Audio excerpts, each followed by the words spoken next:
is there any hope for bipartisanship going forward? Republicans are always down for it, so it's like as long as Republicans are down, like Democrats when they're in the losing seat. And you saw under Obama that Republicans have absolutely no desire to do bipartisanship. Even recently, when you saw that Jon Stewart had to go light up the Senate for that PACT Act to get passed, for the people that were inhaling the toxic fumes and shit, for that to finally pass the Senate, that McConnell has said over and over again that he's going to obstruct the government as much as possible. The fact that Democrats lost a literal Supreme Court pick to McConnell in the Senate. This idea that Republicans are the ones that Republicans wanted to play chicken with the debt ceiling with Democrats under Trump. I don't understand where we get this. Republicans are the ones wanting to do bipartisanship. That's insane to me. Okay, before we start. But I will bet you $10,000 that I can find 100 times more. For every one statement by Hillary Clinton, I can find 100 statements by Trump saying that the election was actually stolen. Personally, I don't see any value in saying, oh, well, the quantity was more. As long as we can both agree that it happened, I'm fully willing to say that Trump has made a much bigger deal of it, because that's kind of his thing. Any speaking gig he's had since then, he has brought it up. Absolutely. Okay. Do you also acknowledge that Hillary Clinton, despite her statements, conceded that night, and Donald Trump still says that the election was illegitimate? Yeah, that's fair. Okay, just making sure we're on the same page there. We have a guest that I want to add. It is the one, the only Miss Blaire White. In Kabul, they're a Taliban like every couple of 100 meters with their guns. Safest feeling I've ever had, unironically, because we would leave stuff in the car, open car, anyone can see it and see this bag, steal it, right? Anywhere in America that'd be stolen. But in Afghanistan, everyone knows they're going to be killed if they, break the Sharia law. That's diplomacy. You don't break the rules because you're afraid what might happen. Nobody has to fire a shot, but if anything happens, you're gonna be out. So it's the thing. Remember when I said a while ago, and there were even some conservatives that said, no, you're wrong, that there are kind of the very new age, cutting edge conservative is actually looking at some of the cultures that they used to say were degenerate, and they're going, oh my God, actually, hold on. Maybe your wife is actually based. Maybe cutting people's hands off for stealing shit. Maybe they actually had the right answer all along. Maybe not having phones and technology, maybe that's actually really good. A lot of these very new age conservatives are aiming in that direction. I've heard Fuentes speak to it a little bit, and you just heard it here, right? Yeah. In America, Biden's a Democrat. In Afghanistan, he's a free and open Republican who has armed the population, and now it's a very polite society as a result. Yeah. I guess that's good, right? This is a bit of a silly question, but Lauren Chen wrote this question down. Very naive, Lauren. We love you, but she said, is there any hope for bipartisanship going forward? What do you guys think? Yes. Yeah. I think so too. Because Republicans are always down for it. So it's as long as Republicans are down, Democrats when they're in the losing seat, of course they're going to do anything that helps them look good for the next election. If Republicans, I guess, were more like Democrats, they would say go F yourself, but they don't do that. I think. By the way, the video was thrown right then and there. If you could see the MSNBC guy gasping, because with 60% of Miami-Dade in, Republicans are up 5 or 7. Actually, 7. Oh my. That's 70% Hispanic county. That's insane. I'm saying when I'm allowed to join this. Hold on. I'm sorry, I'm already so triggered. And even beyond that, it's just it's not it's really rural. It's not super suburban. It's a city area. The Miami suburbs are basically not suburbs at all. Okay, so this is kind of a funny question, but obviously almost everyone that's come on this live stream and everyone on Twitter is saying they're rigging this. Look at all of the ballot boxes that aren't working, or the machines that aren't working.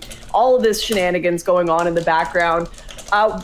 Is this going to be embarrassing for Republicans, right-wing commentators, if there actually is a red wave, or will it just kind of be they weren't able to rig it enough?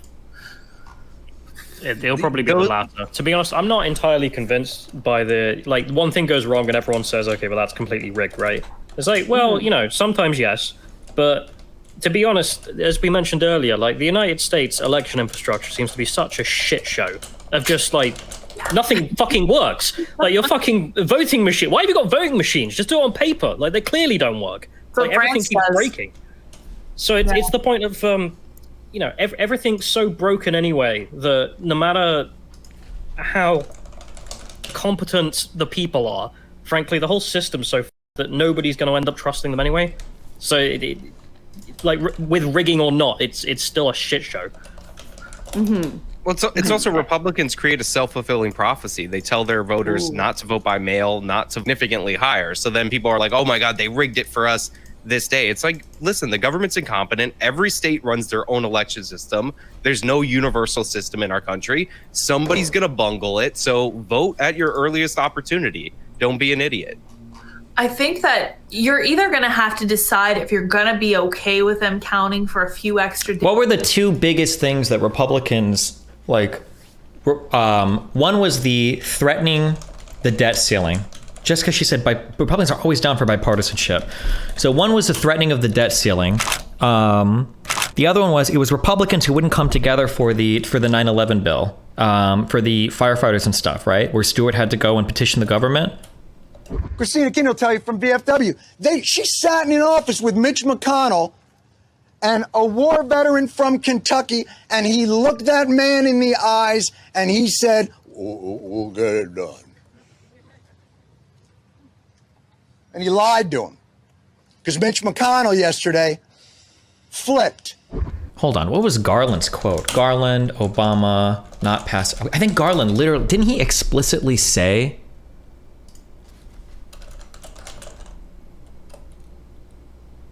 Am I crazy? I thought McConnell explicitly said, I am going to obstruct every single thing you do. I want the quote under Obama. It was an insane quote. I want the link to it. The Biden quote is more relevant in my opinion. Oh, was it the one-term president?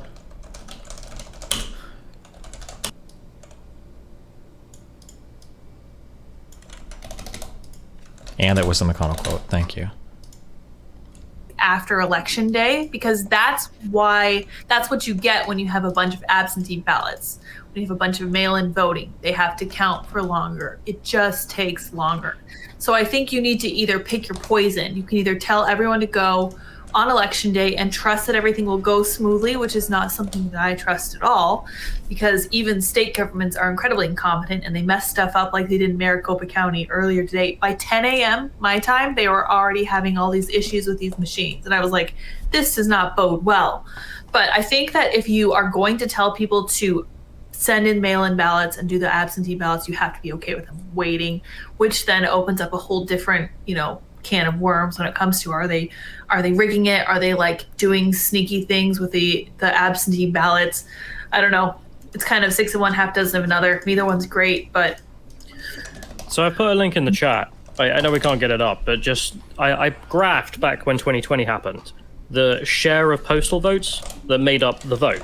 So for example, in 1996, of the vote, waiting for Lauren Chen to email me back to see if I'm allowed to join early. Small minority.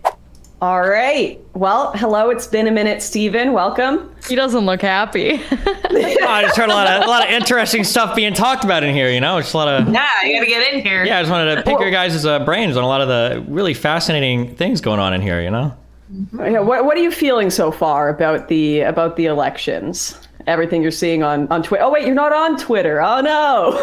Oh no. Don't worry. If you impersonate Daddy Elon, you're going to be kicked off Twitter pretty soon too. Be careful there. Your freedom of speech god seems like he's gotten pretty irritated at some of the people on Twitter there. But aren't you going to get your account back because of him? Oh, I don't think so. That's cute when you think that though. But. Why'd you get banned? I don't remember. Honestly, at this point, I don't know. All my accounts get banned for ban evasion. I got banned like 6 or 7 years ago, I think. Maybe 5 or 6 years ago. Oh, so you're like living a good life without Twitter. So that sounds great. None of us on the internet live a good life. What is this I hear about Republicans being more willing to work together on legislation? That was a really interesting comment. About what? Before, like bipartisanship? Yeah, bipartisanship. The thing that Trump didn't make any progress on, and that Biden made like a center point of his administration and has successfully passed legislation on. I'm so curious where that comment came from because it. Oh, the comment comes from just Republicans willing, at least in the Senate and the House level, to come to the table and talk with Democrats. I don't think that's very controversial. I think that only happened under the massive pushes from Biden's administration, from Biden's leadership, especially working with McConnell in the Senate. And you saw under Obama that Republicans have absolutely no desire to do bipartisanship. And then even recently, when you saw that Jon Stewart had to go light up the Senate for that PACT Act to get passed, for the people that were inhaling the toxic fumes and shit, for that to finally pass the Senate, that McConnell has said over and over again that he's going to obstruct the government as much as possible. The fact that Democrats lost a literal Supreme Court pick to McConnell in the Senate. This idea that Republicans are the ones that Republicans wanted to play chicken with the debt ceiling with Democrats under Trump. I don't understand where we get this. Republicans are the ones wanting to do bipartisanship. That's insane to me. Okay, before we start leftist meme posting and ranting here for an hour, just to be clear, it's not leftist meme posting. Republicans have no desire for bipartisanship. They'll play chicken with our democracy as much as possible. I just want to make sure we got that out there before we just say random shit. You can debate Lydia and Marie on that in a minute here, but I do want to ask, before we jump into everything, what are your predictions for the results? I think the polling in the betting markets I've seen has said that the Senate is almost for sure going to flip. I think the House is more of a toss-up, but... No, the Senate's more of the toss-up. House is more for sure gonna go Republican. Oh, it might have been that. Senate is where it could be really on razor edge because Kamala Harris has the deciding vote at the end of the day. If the Republicans can only get 50-51, they're kind of in not a different situation than right now.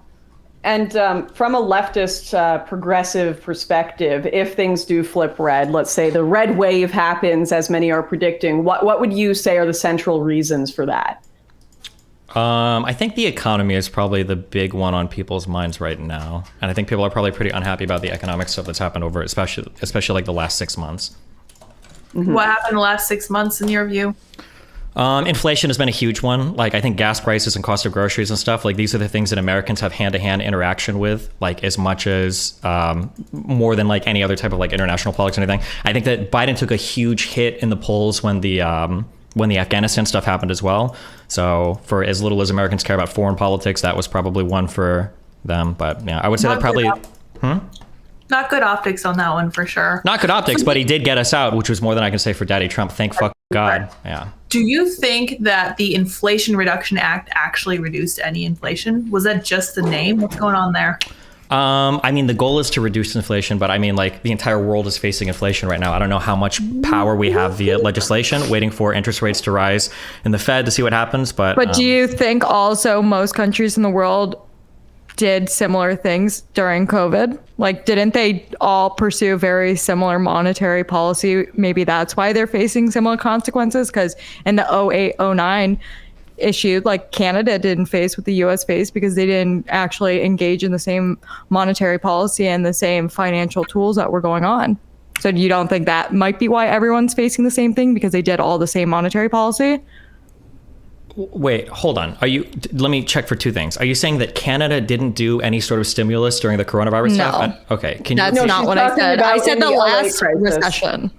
I said in the last recession, 2008, Europe had issues because they were doing a lot of what the US was doing, and because they were, with the whole CDs and all this stuff, they were involved in that. They were all invested in that. Canada was not involved, so they didn't get hit. Is there not something to say the reason, because you're saying everyone in the world is facing inflationary consequences, is it not because they all followed very similar monetary policy in the last couple months during COVID? Canada did do exactly what the US did. Did every other country. You're jumping to so many different places. Hold on. So firstly, 2007. Well, because you're saying every country is facing inflationary times. Right now is they are, there yes. a reason they are? Is it because they all did the same things? Is that why? The coronavirus stuff was probably a big contributing factor, I would imagine. Monetary policy is bigger though, but it was the monetary policy followed was because of COVID. Sure, yes. In times of Great Recession, oftentimes but I'm saying in other times of other recessions, other countries sometimes don't get hit. And I think that's I don't know what you mean when you say that. 2008 hit the entire world. The entire world was affected. No, it didn't. Canada did not suffer to the same degree that the maybe States not to did, the same degree, but 2008 was literally Harper was proud of. It was a specific thing that caused the 08 recession. It wasn't a worldwide phenomenon. It was whoever was invested in the way the US was invested got screwed. Everybody was invested in the US. Issue. That was why it was a worldwide phenomenon. A lot of countries saw what was coming and they got out like Canada. Literally nobody saw what was coming and they didn't get out. Look at the graphs of what the Canadian economy, the Canadian housing market. Lauren, I wish you could pull things up right now. Yeah, literally. That one graph is really where you can see that Canada was not affected. But the reason we have inflation is No because Canadian financial institutions failed during the 08 crisis. No Canadian financial institutions failed. There were no government bailouts for insolvent firms. Both of those things are far different than what you just said. Okay. Why didn't Canada have a banking crisis in 2008? It was a banking crisis. Oh wait. Is there a chat room for this?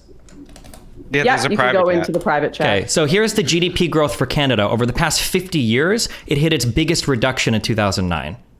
That doesn't mean it hit a recession, though.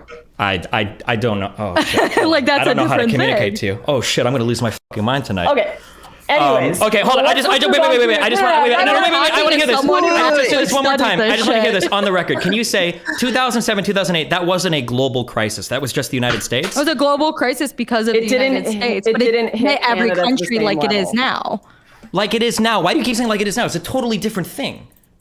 Yeah, it's a different recession, but it's still a recession. Not all recessions hit the whole world. Because not all recessions are built the same. It depends on what's going on, right? Yeah, I was making the point that like everyone followed the same monetary policy, and that because you made the point like, oh, it's not a big deal because every country is facing inflation, recession, and is it because they all followed the same monetary policy of during COVID? That was my main point, and then you took it somewhere else. Which people continually warned about, that if we keep these actions up during COVID, we're going to face a recession, financial crisis. Yeah, no shit, but the alternative is letting the entire economy fail. Also, hold on. If you're going to say that, how are you defining recession? Wait, they shut down the economy in response to COVID. Yeah, because because it was the most infectious virus in the world. Of course, we had to take steps to do something about it. Oh yeah, and that shutdown did a whole lot to stop it spreading. More so than it would have otherwise. Remember when you guys made fun of like what was it, the some death number that was like supposedly impossible, and we basically ended up hitting that anyway? Like the definitions what was the point for of the lockdowns. The point of the lockdowns is so that it didn't get worse. Wait, are you serious? That's like coming out of a car. Wait, hold on. You're like coming out of a car accident with your leg broken, going, "Why did I even wear my seatbelt? What was the point?"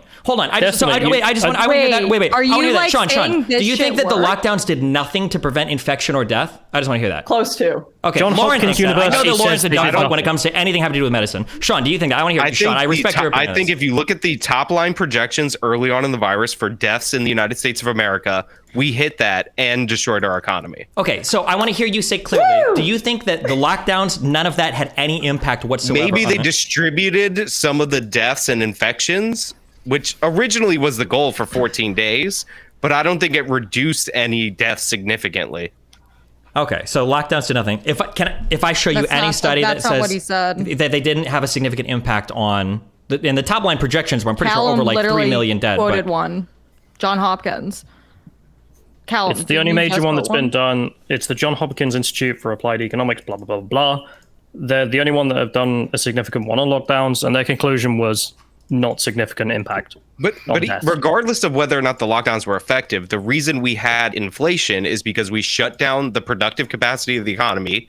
Then we printed and spent a bunch of money juicing demand, and too much dollars chasing too few goods is what causes inflation. Yeah, and when the virus was much less deadly, the vaccine was readily available. Joe Biden, for no reason, decided to extend unemployment, do another stimulus just so he could have a great economic win when he came out into office. And that delayed the shipping container crisis in California. It extended people's unemployment. And every day that we kept the economy closed, it was going to take longer to come out of it. So extending it for no reason for a political win was a total disaster for him.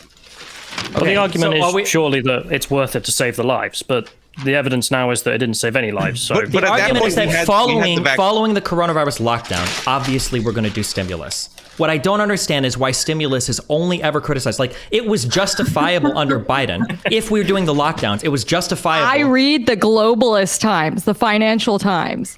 What do you want to tell me? Are you going to try to tell me that there was no recession during in 2009 in Canada when you guys had like a 3% drop in GDP?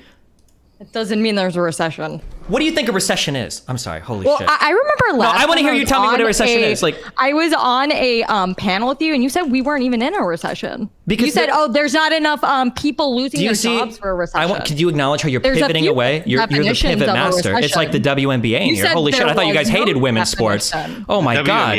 Okay, gotcha. Well, you said there was no she could obviously. Okay, but that's great. 2007, 2008. That wasn't a global crisis. That was just some shit that we saw in Hollywood. Okay, gotcha. No, it was a global crisis, but what Marie is saying is it was primarily created by the U.S. and their financial was created by decisions. the And US. it did affect Canada, but to a much milder extent than it affected America. Of course, because it was in the United States, but it was a worldwide recession because a lot It of was people whoever were was invested. involved in the investments that the U.S. was doing, like swaps and all of this, CDs, all of this shit they were doing, got affected. Some countries did not do these risk profiles. They would not engage in such risky assets.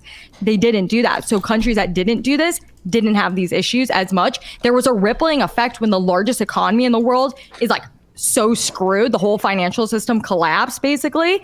So, of course, in that regard, there's going to be a ripple effect. But they weren't seeing anything like people weren't losing their houses like they were in the U.S. This just was not. Sure, a they thing. weren't losing their houses because your They weren't housing. losing their jobs. First of all, hold on. Are you sure you didn't lose any jobs?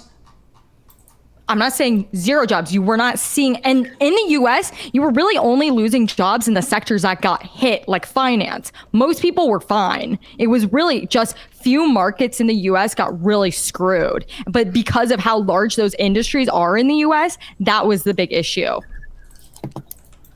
Okay, I don't know how many jobs is a lot or not a lot. like private it's hard equity to- got screwed. So I see like Those net loss of people got 400,000 jobs since October of 2008. There's 2009 unemployment in Canada. I know that you guys pumped $200 billion to keep your financial system afloat. I'm not an expert in Canadian That was politics, but like before- I've that was never in my because life. Marco was a trained economist and knew what the was going to happen and how to secure the economy in Canada. That was And they were not involving themselves in those. This was risky your. I think aspects. this was like your 2009 budget. That was before. Are they time travelers from the past, or what do you mean by that? What do you mean? You just don't to- think the writing was on the wall of what was In going on? 2009, the writing wasn't on the wall. The history books were already being written. What are you talking about? If we could get away from 2009, The writing Yeah, I was I going to am say, if we wondering- could move... We can move Yeah, okay, past go it, sure, ahead. but she brought it up as a comparison for today. I don't know why. Like, holy shit. No, it's just my whole point. I already said this once before was that like just because you were trying to make the point, oh, like everyone's getting hit by inflation, like it doesn't matter what's happening here. And it's like I'm trying to make the point of like it actually matters what individual countries do, especially because if those individual countries did not do like the same COVID spending that we did, they might not be facing the same issues as us today. Sure, potentially. The United States has been running huge budget deficits for a long fucking time. And our economic fiscal policy has been, or our monetary policy has been very loose for a long time. So I guess it's just a little bit frustrating that Trump engaged in the biggest deficit spending in US history with historically low interest rates and then did a massive tax cut while his markets were already growing 20 to 25% every year, but nobody wanted to talk about putting the brakes on the market then. But now all of a sudden, inflation is a really big deal. Now all of a sudden, pumping money into the market is a really big deal. So the hypocrisy there is a little bit spent wild way to too me. much money. Sure, Trump but you spent guys way will too say much that now, but you'll still Absolutely. defend No. Trump and think that Trump would have No, done. I Yeah. said it. No, oh No, god, no one it's here like- is said it, defending no, that. no one here would defend Trump. Of course not. When Only on your Trump- Twitters and only when there's not No, somebody in the left wait, president. wait, wait. Oh god. When Is Trump anyone- is was anyone- doing that Oh, spending, God. I called it out. Yeah, I'm I sure don't know. you You don't did. know I'm my sure you history. did. Of course. I did. No, I was have a very video much on my against channel it. from. Oh man. I have a video on my channel from 2017, his first like full year in office, right at the end, where I was like, the biggest problem is that he's spending too much money and running a deficit. I'm like, what if there's a giant crisis and then they're going to argue that they need to spend money and it's already super elevated? But yeah, obviously, I believe Sean. lockdowns Sean's the only while- one here that I believe on that. I believe you would say that. But obviously, lockdowns while Trump was president plus spending did cause inflation. Again, you juice demand and then you slow down production. But and by the way, we should have come out of the lockdowns earlier under the Trump administration, because every day we spent locked down made it harder to get out of the lockdown. Every day that shipping containers piled up in the port of Los Angeles meant it was going to take way longer to get those shipping containers filled up and back out. So extending this again and again was a huge problem. Extending unemployment over and over, paying people way too much money in unemployment so they didn't show up to work was a huge problem, especially nobody. over Okay, time. I don't know why we're retreading this. Pumping a lot of money into the economy is going to overheat the economy. Nobody denies that. Literally, nobody denies that, right? But like, as long as we did the lockdowns, it was probably necessary. Now, whether or not we should or shouldn't have done lockdowns for as long as we wanted to, there's a debate for that for sure. But if that's happening, you have to stimulate the people that aren't allowed to work, right? Why aren't they Yeah, allowed but to work? again, it's going to create inflationary pressure, obviously. Sure. And if you pay people more money than they would make at work, then Why they're are you going to just stay repeating home. the same? I feel like I'm on a panel with bots.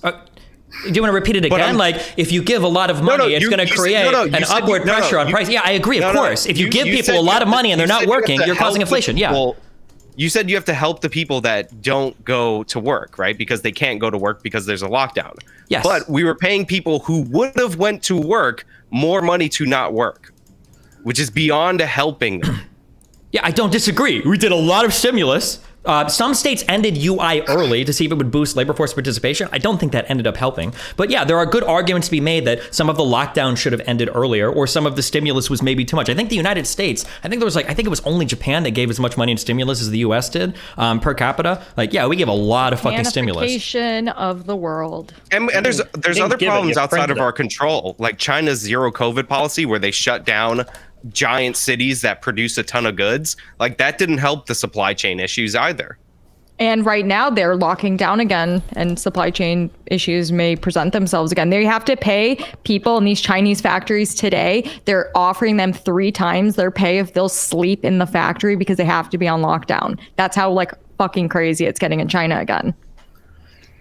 I was wondering, Destiny, if this is a red wave tonight, what your opinion is on whether or not Joe Biden should stand in the next presidential election. I think he has to. I think the incumbent advantage is too great to throw away. I think he has to, regardless, even if he's in a wheelchair and in coma. Like, it's just haven't there been, like, Sean would probably know this, haven't there only been like 1 or 2 times in U.S. history where the incumbent doesn't run again? Isn't that incredibly rare for a president? Yeah, it's pretty rare. He definitely should stay. He has a good chance of winning, especially if he runs against Trump. Like, we all look at Joe Biden not being able to talk, and we laugh at it over and over again. But your average person remembers Joe Biden as, like, Obama's vice president. And they don't see the tapes that we see. Like, literally, when I was in high school, like, everyone was like, Joe Biden's so cute. He eats ice cream. And I'm like, wait, what? That's, like, your political opinion here? And, like, but that is. There was, like, memes all over the place of it. And Joe Biden's not a terrible, like, he's under terrible circumstances for a president, definitely a losing bid for a second term, but he's still not a terrible candidate. And who else are the Democrats going to run? Pete Buttigieg, Kamala Harris, like, who's on deck? I mean, people have talked about Newsom, and there were a couple other names that have been tossed out. But, like, I mean, like you said, I mean, if Biden is already president, throwing away your incumbent advantage, unless something catastrophic happens, I think it's just silly, I think, to risk it. Yeah. Newsom will get the women vote for sure, like, more than any female candidate, because he looks like a serial killer, and women love true crime. So true. Good point. Speaking of crime, I did want to bring this back to crime, since this has been one of the biggest debates in places like New York. That's one of their main issues. Definitely places like Los Angeles, where you're having even lefty celebrities say, you know what, the Democrats have been a disaster. The Young Turks are saying it. Anna Kasparian just did a huge article on how crime is out of control, and we need to stop gaslighting people on the issues with crime that are being pushed by the Democrats. A lot of these issues anyways, even leftists are attributing it to Democrat policies. Stephen, how much do you think crime is going to be a voting issue this election? I still feel like the economy is a bigger factor for most Americans. I feel like crime is probably going to be most felt in blue places where people are probably voting Democrat anyway, but that's just like an inclination I have. I'd have to see the polling data. Also, I don't know if the bad crime policy is more of a Democrat problem, or if that's more of like a progressive problem. Like, I know there have been like a couple of really big progressive DAs. I think it happened in San Francisco. They got kicked out because they were doing like weird shit with like trying to be way more lenient on offenders. But I don't know if that is like the position of the entire Democratic Party versus like progressives have been very big on that anti-crime stuff. But I think that's Democrats used to be extremely anti-crime. Some of Biden's policies were pretty harsh too. But definitely. What do you mean Biden's policies were anti? That was when the entire United States was in the biggest crime wave that it had ever felt in the history in the early 90s. Yeah, no, the Democrats used to be more. Yeah, the best based Joe Biden for sure. Do you think that New York is going to potentially go Republican? With what's his name? The Legend of Zeldin. The Legend of Zeldin. Do you think Zeldin could win, Stephen? I'm gonna go with I'm gonna go with a absolutely no on that one. The guy's down like 8 points in the polls, but hey, who knows? I'm gonna go with a yes. I bet money on Zeldin. If he wins, I'll make that's gonna be a big payday. Yeah. If he loses, I'll lose $600. Who can beat those odds? And he has a chance, because if you look at New York City voter turnout, it's pretty low in comparison to last go around. if you look at the groups that he's getting endorsements from, Jewish groups, other like Asian groups are endorsing him, and this is because like these are the people who keep getting assaulted and have their perpetrators released automatically. And I said it before and I'll say it again, New York City's not like other cities, and New York State's not like other blue states. Unlike those cities, you can't go to the burbs. You have to take the subway with these people. You have to walk the streets with these people. There's a reason they elected Giuliani twice and then Bloomberg twice. And that's in New York City, the most liberal part of it. So Zeldin definitely does have a chance, and hopefully I win some money and get a good governor. There you go. Good luck. Also, Hochul is in total denial about the crime issue. She won't change bail reform in any significant way. And she's running her whole campaign on Trump is bad. Like that's all she says. Go watch her interviews or anything like that. She'll be like, oh, I'm running for democracy. They ask her about crime. She's like, Lee Zeldin likes Trump. I don't know if you know that. Well, in that debate with Lee Zeldin, she was like, I don't know why this is such a big deal to you. And I was like, this is a big deal to New Yorkers and people who live in New York City. So I feel like this is probably something you should address, but she's not changed her tune at all. So I'm curious what happens there. I'm kind of on pins and needles because that's kind of my dark horse race. I think he's going to pull it out, but I guess we'll see. And also the polling that was most accurate in last year's New Jersey gubernatorial race has Zeldin ahead by like a half a percentage point. The Emerson polls, if you look at it, they rank protecting democracy as the #1 issue behind the economy. No poll in New York city or state in the last 2 years has that issue above crime. Even in the mayoral race, crime was up there as the issue. Checks out. Speaking of Trump, he said he voted or supported DeSantis, but he's also been throwing some shade at DeSantis, calling him Ron DeSanctimonious, saying that he absolutely should not run in 2024. What do we make of the Trump shading DeSantis right before the midterms? I have no idea. And I saw a whole thread from Rich Barris talking about how DeSantis has been groomed by like McCarthy and whoever else in DC. And I'm just like, I don't even know what to think anymore. I don't know who's going to win if they run as a Republican. I think that Trump walks away with it if he does run again. But I think DeSantis has more like actual legit policies that I would like to see implemented with a lot less of the baggage of Trump. But crazy. Stephen, from the progressive outside looking in, do you just see this as nonsensical Republican infighting, or do you think that DeSantis actually has a better shot in the election than Trump, or does it have to be a Trump run? I don't think my opinion on that is that Trump doesn't care about the Republican Party. He doesn't care about like political, like anything. He just has a huge fucking ego problem. So I don't think DeSantis will run against Trump because Trump will play chicken with the Republican Party until he crashes everything into each other or runs it all off a cliff because he doesn't give a. So, yeah. Well, didn't DeSantis say he wasn't going to run if Trump was going to run? No, why would he? Trump's not going to stay. Yeah, fuck, even if DeSantis won the nomination, Trump would just run as an independent. That guy doesn't give a fuck about anything. Yeah, I'm kind of inclined to agree. That's what people like about him, though. Real quick, I hadn't heard about this. I just to revisit this for a quick second. That John Hopkins study, that was not a John Hopkins study. One of the authors from that was a professor in economics at John Hopkins. Apparently, this study is wild. In that paper, they considered lockdowns to be just one non-pharmaceutical intervention, meaning if you had to wear a mask, that was considered a lockdown for the purposes of that paper. Sorry, I just did a little bit of reading on it because I hadn't heard that study before. But okay, sorry. Anyways, back to DeSantis and Trump. Yeah, it's hard to keep up with the Republican misinformation tonight, so I got to like do a bunch of reading and research and all that shit. So, as for the Trump DeSantis, I agree in part with Destiny and with Lydia. Like Trump is an asshole. Like the reason he's attacking DeSantis is because he doesn't want him to run and he cares only about his own position. He was likely going to announce his run yesterday to steal all the air from the Republicans in the red wave, and then he comes out and he's like, I have a very special announcement next week, but I don't want to take anything away from tomorrow because it's very important. But trust me, my announcement, huge. So he's attacking DeSantis. DeSantis has to run because if he doesn't run, he becomes Chris Christie, where he misses his time. Yeah, by the time he's done being governor, it's 2026, and that's it. Nobody's going to care about him in 2028. Well, the thing speaking of, Ron DeSantis wins re-election as Florida governor. Okay. Well, I mean, he can still quit and run, right? That's why he was asked that question of will you serve your full term or will you drop out and run for president? So there's still a chance he could do it. The presidential election is in 2028. And if he wins his gubernatorial race, then he's there till 2026, and then he has nothing to do. He's going to have to go work at Fox or something. Can't he drop in? He can drop and If run he for runs 2024, can't he? No, I'm saying he has to run in 2024. Yes. But running against Trump is suicide. Yeah, that's the but the problem is that, like, somebody else said, or maybe it was you, compared him to Chris Christie, this is his time to run, right? Who the fuck knows what things are like 6 years from now? You have to. Welcome back, Lauren.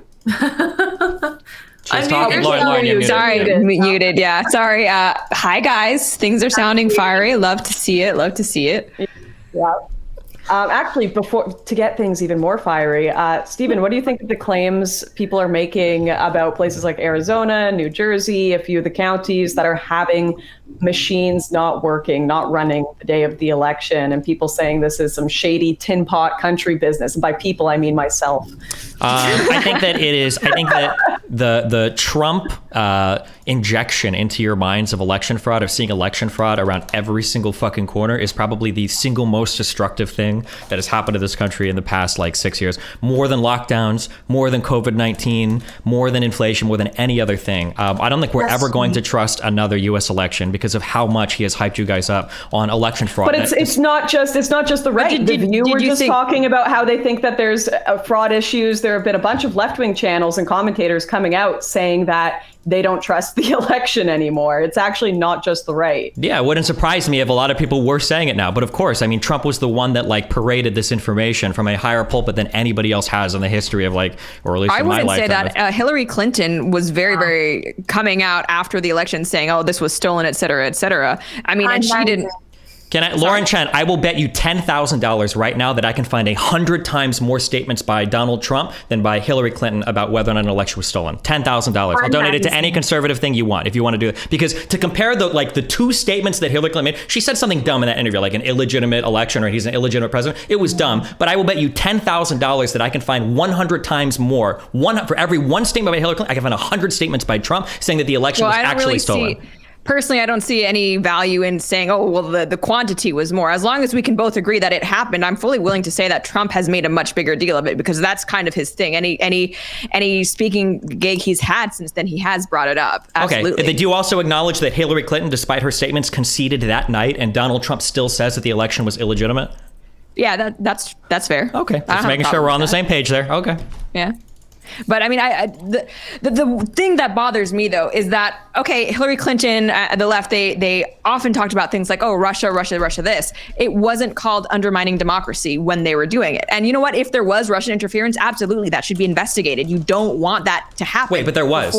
It was investigated. There was interference. We already know. Okay, and right? that's not. So we can say then that from both sides, yeah, the elections are not secure in the United States, and something should be done. No. Done the about election's it. not secure is different than interference, right? The Democrat claim, the Mueller investigations, weren't whether or not vote totals were flipped. It was whether or not there was an illegal Russian presence in the United States that was trying to influence the U.S. election. So one of the big organizations that was found was the IRA, the Internet Research Agency. That was a Russian-funded Kremlin operation, or that 10_GOP account, that was a Russian-funded Kremlin operation, or all of the Instagram accounts that were posting about BLM and them not backing Hillary, those were Russian-funded accounts. All of this was laid out in painstaking detail in the Mueller indictments. The Mueller investigation was trying to figure out if Trump was coordinating with the Russian government. It was trying to figure that out, but as part of that investigation, this was a lot of the indictments that ended up coming out from that investigation. Also, I don't like that Trump appropriated questioning election integrity and we just give him credit for it because he's orange. Hacking Democracy came out and it was on Netflix all over the place in 2006. And this was all about how the machines had stolen the election against John Kerry for George W. Bush. Al Gore had a long, drawn-out recount process in the year 2000. This has been around and people have been scared of electronic voting machines. Believe me, I have a lot of friends that are conspiracy whack jobs, and we think about and we speculate about this all the time. Sure, but let's quantify it. What were the percentage? The Kerry Bush stuff was rough, for sure. But afterwards, how many times were people, until Trump, legitimately saying that, I think this election was stolen? Isn't it 70% of Republicans right now believe the last election was stolen? Yeah, I mean, definitely. Not stolen interference or propaganda, but that actual vote totals or ballots were rigged? That's huge. That didn't happen. I don't even think after Kerry Bush I don't even think that happened. Like, All right, I did get to paid put a to be pause in on New York this for the really, Democrats. really quick. We have a guest that I want to add. It is the one, the only Miss Blaire White. So she is a YouTuber, political commentator, and host of the Blaire White Project. Amazing name. The podcast streaming on all platforms. Blaire, thanks for joining us. Hey guys, what's up? We are talking about election interference, and it is fiery. Great, perfect. What are your initial predictions going into this, Blaire? We're getting some results back, but not enough to be making any big statements. So let's hear your big statements. Well, I feel like I have a bit of PTSD from 2020, where everything's looking great, and then in the middle of the night, there's a bunch of mail-ins that change everything. So part of me is expecting that. It's hard to say though. You know, it's looking good, but it's only looking good right now. I don't know. Mm-hmm. Yeah, I'm someone who I'm always hesitant to make solid predictions because honestly, I feel like there have been so many toss-ups. I can say it's looking like very likely the Republicans do well, but I mean, it could just as easily be flipped. And I had no idea Trump was going to win in 2016, even though I wanted him to. So since then, I'm just, whatever happens, happens. I can tell you what I want to happen, but I honestly don't know outcomes. You're in Los Angeles, right, Blaire? No, I moved to Texas, to Austin. Oh my gosh, right. I knew that. So I can't even ask what the mood is. Yes, we did. I can't even ask what the mood is in LA because I'd be very curious, you know, seeing there are celebrities there that are saying they're moving and voting for more right-wing candidates because of all the crime, inflation, all of this. In your circles, the people you know, has there been any sort of significant shift one way or another, or is it basically people are just voting who they always voted for? No, for sure. I would say like 80% of people that I was friends with in LA, and this is liberals and conservatives, moved out of LA in 2020 and 2021. And I would say most of them are kind of now voting accordingly based on their new location. So if someone moved to Nashville, typically the people I know that did that are now voting red, but a lot of people aren't, which I don't really understand because I don't know. If I moved to New York City, I wouldn't try to change the culture of New York City. I would move there for a reason, right? So the people that I know that moved to Texas that are now voting blue, but they were escaping blue policies, I'm kind of like, interesting. But, you know, yeah, it is what it is. Okay. So well, really, can I just a question there? I mean, I've been watching the Young Turks, and they're actually very, very critical of how LA is being managed. And I think their opinion is that, oh well, the establishment Democrats, they are the problem, they are corrupt. So we just need to elect, you know, actual genuine progressives who are actually further left, and then that will solve things. Do you know anyone like that? Do you think that's a common sentiment in LA, or is that just kind of the Young Turks? I mean, that's just the Young Turks. I saw Jank tweet that they can't even cover midterms right now because there's no power. And that is what you deal with living in California. The power might be out. You might be locked down this day. You might not be locked down that day. It's like every day is different when you live in California.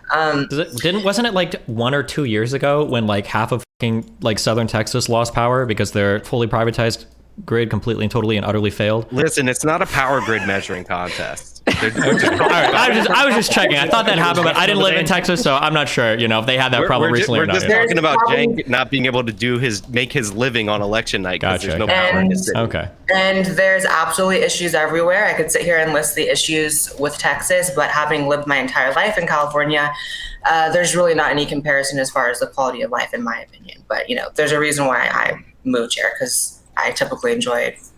I do have to ask, like, what freak weather event is taking place in California that's making the power go off right now? Right. It's like there's a freak weather event, and then there's just. Well, aren't there like, isn't there historically like bad drought conditions? California is like literally a desert that a ton of people are continually moving to, that is like constantly stressing like their ability to deliver power and water like consistently. Hasn't it been like the history of the past like 10, 20, 30 years? Whereas Texas is not a desert where people continuously move to. Right. I think the issue is that for Texas, one, the population density is not as remotely as high as it is in California across their cities, I'm pretty sure. And then two, doesn't California lose a lot more water to things like irrigation and crops? I don't know if Texas deals with that. And then number three, the problem with Texas's power grid failing wasn't because they didn't have the ability to deliver power. I thought it was exclusively because the silly, like fully privatized system that they leaned on didn't really incentivize people to make long-term investments into their power grids that would be resistant towards freak events that the Texas governor said would only happen 1 out of 10 years, which isn't that freakish, but.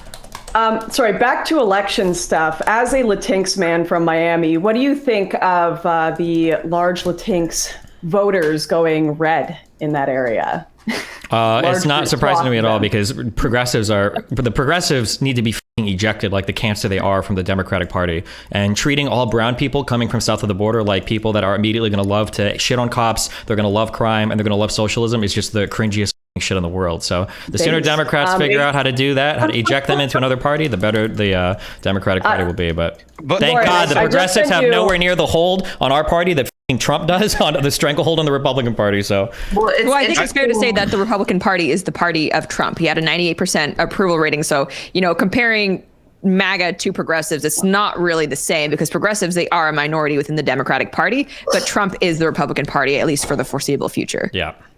Lauren, I just sent you footage of the MSNBC panel where they're showing the early results from Miami-Dade County. Yeah, I have a pretty funny clip because the MSNBC guy audibly gasps at the results. I'm totally just got Miami-Dade. This is a big one in Florida. Let's take a look at, So let's put this in some perspective. Miami-Dade County has 2.75 million people. In 2016, this was a Democratic county by 30 points. Hillary Clinton won this county by 30 points. Miami-Dade is 70% Hispanic. It began shifting to the Republicans in 2020. Donald Trump only lost it by 7. And look at this. In the mail-in and early vote, which again tends to be more Democratic friendly, Marco Rubio, the Republican, is outright leading in Miami-Dade County by 7 points over Val Demings, the Democratic challenger. In the gubernatorial race, interestingly, we don't have numbers from Miami-Dade County. There they are. They popped up for a second. Was that it? I flipped up to Broward to try to reset it to see if it came in. Okay, interesting. So were you guys already talking about the, I guess, Hispanics kind of, at least seemingly in places like Texas and Florida, leaning more Republican? Yeah, starting that way. I mean, even Destiny here is agreeing with that. It seems for years, Republicans have been saying bringing in migrants is a big plot of the Democrats to cause it to be, blue elections every year. Some might even call it a great replacement, but yeah, it seems as though it's not quite working. They can actually, they can be swayed to vote in different ways. Go figure. How wild is that? But it's also turning around on them as the immigrants actually learn to speak English and figure out what the policies are about transing their kids. What a great melting pot the United States of America is. Jesus. It's interesting to watch the Democratic Party's sort of like inability to understand why Cuban Americans, typically lean right. Like I was watching some clip on The View the other day, and they were having this big discussion about why Cuban Americans would dare vote red.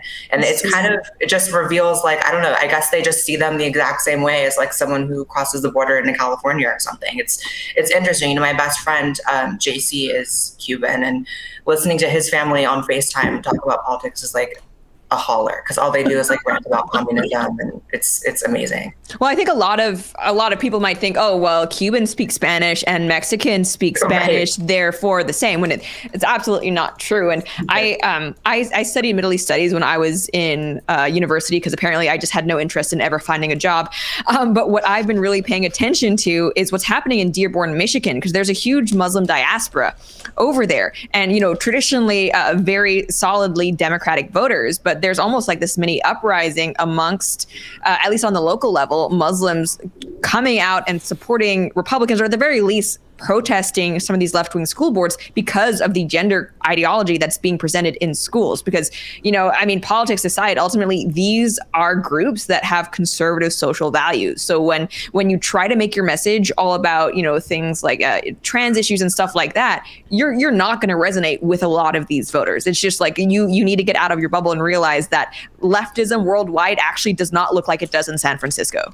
Well, they equate Muslims with brown people, and they forget that at the end of the day, Islam is a very conservative ideology. Like don't have to even get into specifics what they do to gay people, but it's a very conservative ideology, to say the least.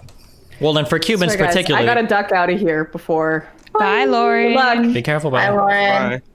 I'm pretty sure historically Cubans have always been very conservative in the United States, right? Yes. Like, or at least from what I've heard from my family that are Cubans, is that like ever since the Bay of Pigs and Kennedy and the way that Cubans view the Democratic Party, like that was just never, that was a foregone that I'm pretty sure Cubans have always like dramatically leaned conservative almost solely because of that, and then the anti-communist leanings of like Cuban people that are in the United States. Checks out. Yeah, but it's a huge swing. It used to be 55 Democrat, 45 Republican. So wait, there's I still thought for majority Cubans, Democrat. for Cuban Americans, for Cubans, yeah, that's how it was under Obama. Well, okay, maybe under Obama, but Obama was a crazy and I believe thing for under everybody. I believe under Clinton as well. But I thought like for Clinton, Biden, I thought Cubans leaned Republican. I would have to check up the story. they were the closest to voting Republican as a majority, but they weren't there yet, even in Florida. But the reason Latinos are moving, and this is not just Cubans, towards the Republican Party is crime. Like, if you read Lucky, how Joe Biden barely won the presidency, all their internal polling showed that the Black Lives Matter rioting was hurting them the most with Latinos more than any other demographic.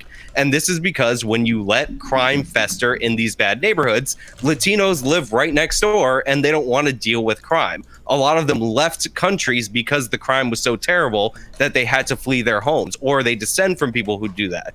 So, yeah, the crime issue is really costing the Democrats. And as soon as Candace Owens comes through with that 25% of black voters with Kanye West, the Republicans Excuse are me, good. Don't dead name him. It's EA now, okay? The artist formerly known as. It is interesting watching the Democrats kind of catch up very, very late, way too late, to the fact that crime is swaying a lot of voters. You know, it's like we only lived through riots in 2020, and it was just insane. Now they're finally acknowledging that it's an issue, but it's like the day of the election, basically. You have Anna Kasparian like recently doing an article that we need to stop gaslighting people on crime, and it's like maybe they should have turned that ship around a couple years ago. I mean, we even see Hochul now, and I'm going to be totally ripping off your video, Sean, which I did watch, and I'm getting this information from. Even she lately has pivoted to saying like, oh, yeah, actually, this is a problem.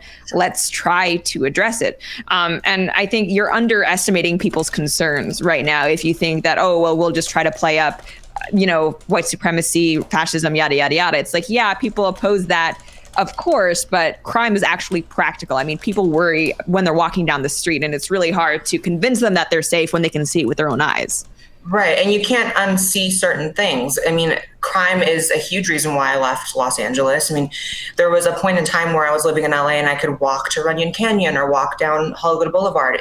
Towards the end of my stay in LA, it's like you couldn't pay me money to walk down Hollywood Boulevard without at least 5 people with me. I mean, it was really, really scary. And also, it's interesting watching people talk about how white supremacy is the biggest issue and, whatever. And it's like, if you lived in any of these major blue cities during 2020, you saw who was actually enacting violence, and it sure as fuck wasn't people on the right.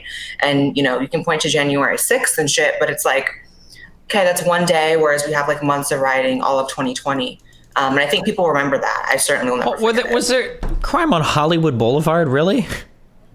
I mean, I lived in LA for 3 years. Like, there were places where there were scary homeless people, but aren't there generally, like, there are shady and shitty parts of, like, LA and the cities around LA? But I don't know where you lived in LA, but if you think that Hollywood Boulevard is even remotely safe or not crime-ridden, it's probably one of the worst areas. In fact, there are parts of downtown LA that I would rather be in than Hollywood Boulevard. 3 of my friends that are all trans women, you can look it up, or have the shit beat out of them on Hollywood Boulevard. Like, it's a thing. Okay. Anna Kasparian was attacked in her own home, and she doesn't live anywhere near where minorities live. It's true. Yeah, I mean, there was one point even towards the end of my stay, and admittedly I kind of stopped, almost like as a trauma response, I stopped keeping up with like news and like crime reports in LA as soon as I left, which was a year ago. But there was a point where like these homeless encampments and these violent crimes were starting to affect Beverly Hills in areas where you never typically saw it. There are people running through like Louis Vuitton and Gucci in Beverly Hills and just like raiding the shit out of it. It's like it was really bad, and that's swaying a lot of people. Maybe not in LA, but crime overall. All right, we all agree on that. Oh, wow. Nice. We've solved politics. Crime is bad. Crime bad. Very good. Right. Here, let's... Do you think Caruso's going to win in LA? I don't know. Isn't he like someone who was a Democrat like last week, basically? He was a Republican like last week, and now he's running. I'm sorry, yeah, Republican like last week, basically. He's a billionaire Republican, and like the Young Turks are basically endorsing him because they're sick of the crime in LA. It's pretty funny. Didn't Katy Perry vote for him too? Wasn't that Yeah, I saw that. Yeah. really funny? Which is kind of shocking. I mean, even as someone who, you know, is a Democrat technically now, it's like for a celebrity to actually endorse someone who is, you know, known or viewed to be a Republican or a right-leaning person is actually kind of a big deal. I mean, no one would have done that a couple years ago. I think it's good. I feel like people should feel free to do that. If you want to vote across party lines, you should, without fear of getting crucified. I think that partisanship has gone too far. He's running as a Democrat, though. He's still the more moderate choice, right? Yeah. He was a Republican 8 days ago. What people don't realize about California is you have those stupid jungle primaries. So everybody runs, and then the top two candidates, even if they're in the same party, run against each other in the general. So technically, he's running against a Democrat, but Karen Bass is the more progressive one. Also, funny story about Karen Bass. She said she felt 10 out of 10 safe in LA, and then somebody broke into her home. She's a member of Congress, by the way. Stole two of her guns, and she was like, okay, 5 out of 10. Last time we were in LA, we drove past her district, and I probably passed her house because it's the nicest district in Hollywood. So that kind of shocks me that somebody broke into her house. I kind of wanted to touch on the whole Paul Pelosi thing because that was a really weird thing. I don't know if you guys have any input on that. I could not make heads or tail of that story because it was weird. Wait. What do we mean? Can we talk a little bit more when we say we couldn't make heads or tails of that story because this was weird? We couldn't make tops or bottoms of it. The story kept changing. Well, right? I mean, okay, mandatory disclaimer, violence, terrible, heart goes out to, of course. But I think what Lydia is referring to is that there are reports that Paul Pelosi is actually the one who answered the door on the phone call. He referred to the person first as a friend, but also saying he didn't know him. And then after the police had already gotten there, that's when the actual attack occurred. So it just seems the timeline of what exactly happened is just kind of strange. Well, there also was the 911 call in which the dispatcher said that it was a friend, which makes it weird. But that does explain why someone would actually be able to get access to literally Nancy Pelosi's home. Let him in. If it was a friend. So that's probably true. But with a hammer or something. People were saying it was like a gay sex encounter. Hold on, wait. Is there any evidence that he called and it was a friend? Can somebody link me that? Is that actually true? I think the dispatcher. I'll tell you what Sean. I'll tell you what the clarification was, and what I heard from the 911 call when I ignored the caption. I thought the dispatcher was saying that Paul Pelosi said he didn't know this man, but the man identified himself as David and a friend. And that's what it says in the charging document. That's how I read the original. That's significantly different than what I just heard. Thank you. Okay. Well, apologies that's how other people have interpreted it, but that's how I interpreted it originally, and that's what's in the charging document. So I'm going to stop us really quick here because we do have a guest that I would like to add to this stream. So here we have Michael Schellenberger. Very, very exciting. Yeah. He is a leading investigative journalist who has broken major stories on crime and drug policy, homelessness, Amazon deforestation, rising climate resilience, growing eco-anxiety, the U.S. government's role in the fracking revolution, and climate change and California's fires. He has been called an environmental guru, climate guru, and North America's leading public intellectual on clean energy. It's so hard to Google and check everything. Holy shit. That just means I'm really old, actually. You are very decorated. Compared to you guys. That's great. Nice to see you. Nice to be with you guys. Happy election day. Thank you. Is it happy? Can we say that? Is this like a happy occasion? I guess we'll see. Those who celebrate. So far. So I guess, Michael, since you're here, let's talk a little bit about energy. So we were kind of just talking about, we dipped a little bit into the blackouts and things that LA is going through right now. We have also mentioned that Texas a couple years ago had the snowstorm and a lot of people were absolutely freezing. When it comes to energy, do you think the American public right now is just like, all right, let's drill, baby, drill. I don't care. Just get me cheap energy. Or do you think there's like a sizable number of voters out there who are like, actually, I still want to focus on green energy. Let's see some subsidies. Let's get off of coal.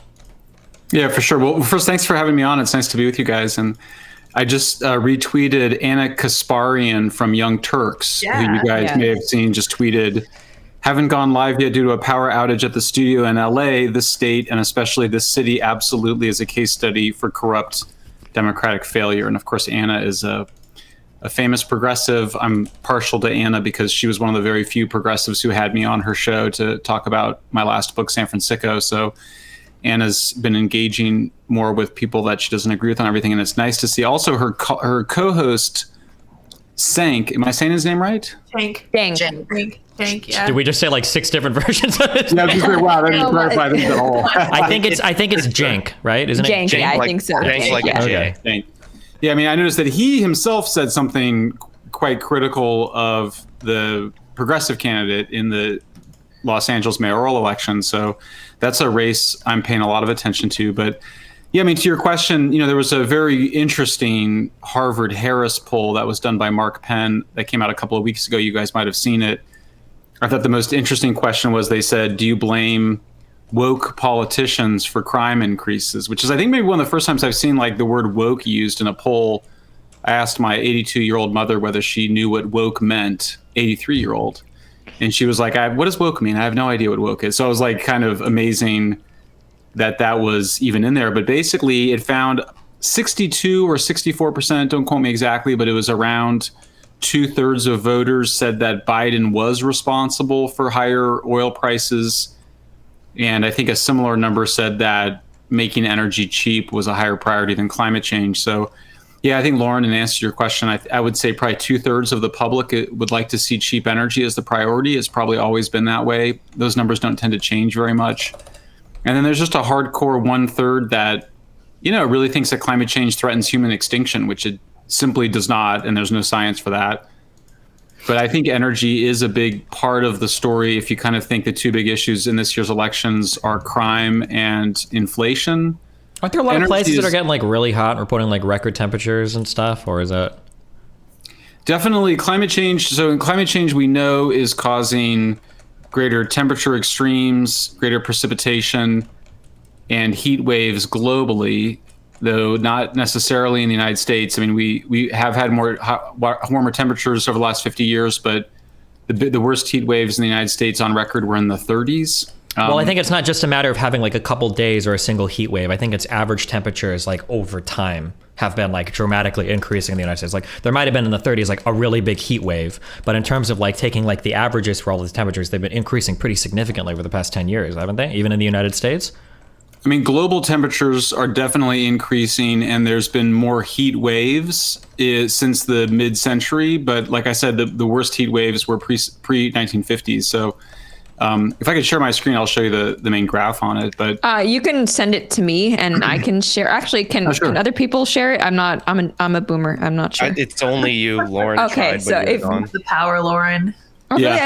I made Lauren an admin, so she should have been able to, but that's fine. I was gonna say real quick because I'm gonna head out, but Mike, that poll that you're talking about with the woke politicians affecting crime, over 50% of Democrats say that woke politicians were responsible for crime. But I have like a quick out. I may come back if Zeldin wins. If not, you'll literally never see me again. You'll just be crying. He's got to hide from the loan sharks that he took all the money out from for his huge bet. So good luck. Yeah. So, I mean, first, before we get to your thing, Michael, I do want to announce to everybody that the Duchess of Sussex has saved democracy. She has voted. So it's going to be okay, you guys. It's so gonna be happy okay. for her. Yeah, we're going to make it. We're going to pull through together. Thank you. Thank you so much, Meghan Markle. And thank you to Callum for sharing that. He, of course, as a Brit, is just happy he has kind of offloaded her back to the United States. But something that I can't get over the optics of like, I want to be a member of the royal family and vote. Yeah, like, but no, there's nothing more like heretical you could do. Yeah, but now she hates the royal family because they're racist, remember? She hates America too, though. So to be fair, she's equal opportunity hater. But something that really bothers me about the energy debate is that neither party really is talking about nuclear, which is strange to me and frustrating because if we look over at Europe, there are countries, I mean, Germany, I think is shutting down its plants, but there are other countries that are embracing it. And they're saying look, this is actually renewable. Technically, it doesn't have all the emissions. And even though the United States does have nuclear reactors, what's ironic is that there have been activists who have prevented new ones from being built, meaning that the ones in operation are not as safe as they could be because there is newer technology that just can't be implemented. Like what do you guys think? I mean, are we just kind of ignoring nuclear because of fear mongering? Is it the oil lobby saying, no, it's either us or inefficient green energy? What's going on? Well, I would just like to say really quickly, thank God for President Joe Biden that passed that Inflation Reduction Act, because I think that had huge investments in nuclear energy. So good for him on that. Interesting. A lot of green stuff in that, huh? Yeah. Fascinating. Didn't know that had anything to do with inflation, but I mean. Oh, you didn't know that investments in energy had anything to do with inflation in the United States, where people are constantly complaining about like the cost of gas? So far?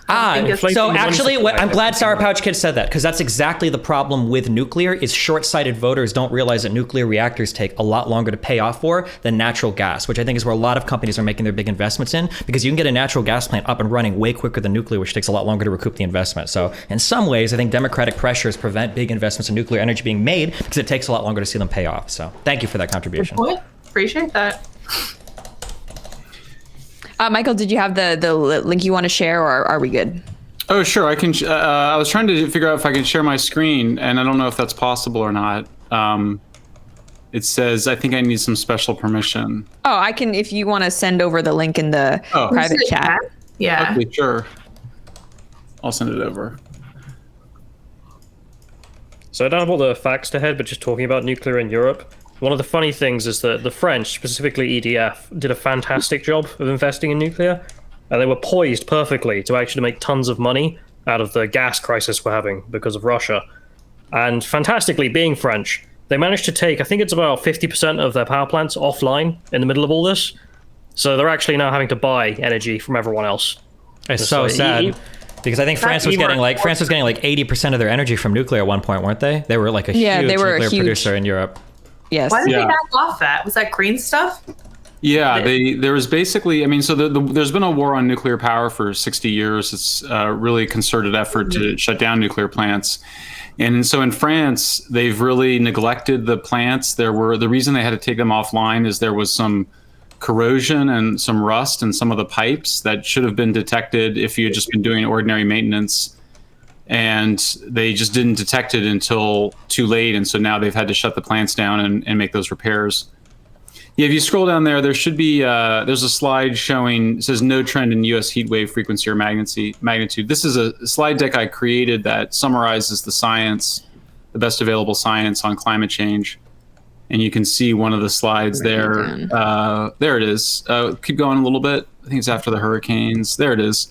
So that's just the heat wave magnitude. I think somebody was saying, what about the averages? And on the right-hand side, you can see the heat wave magnitude over time.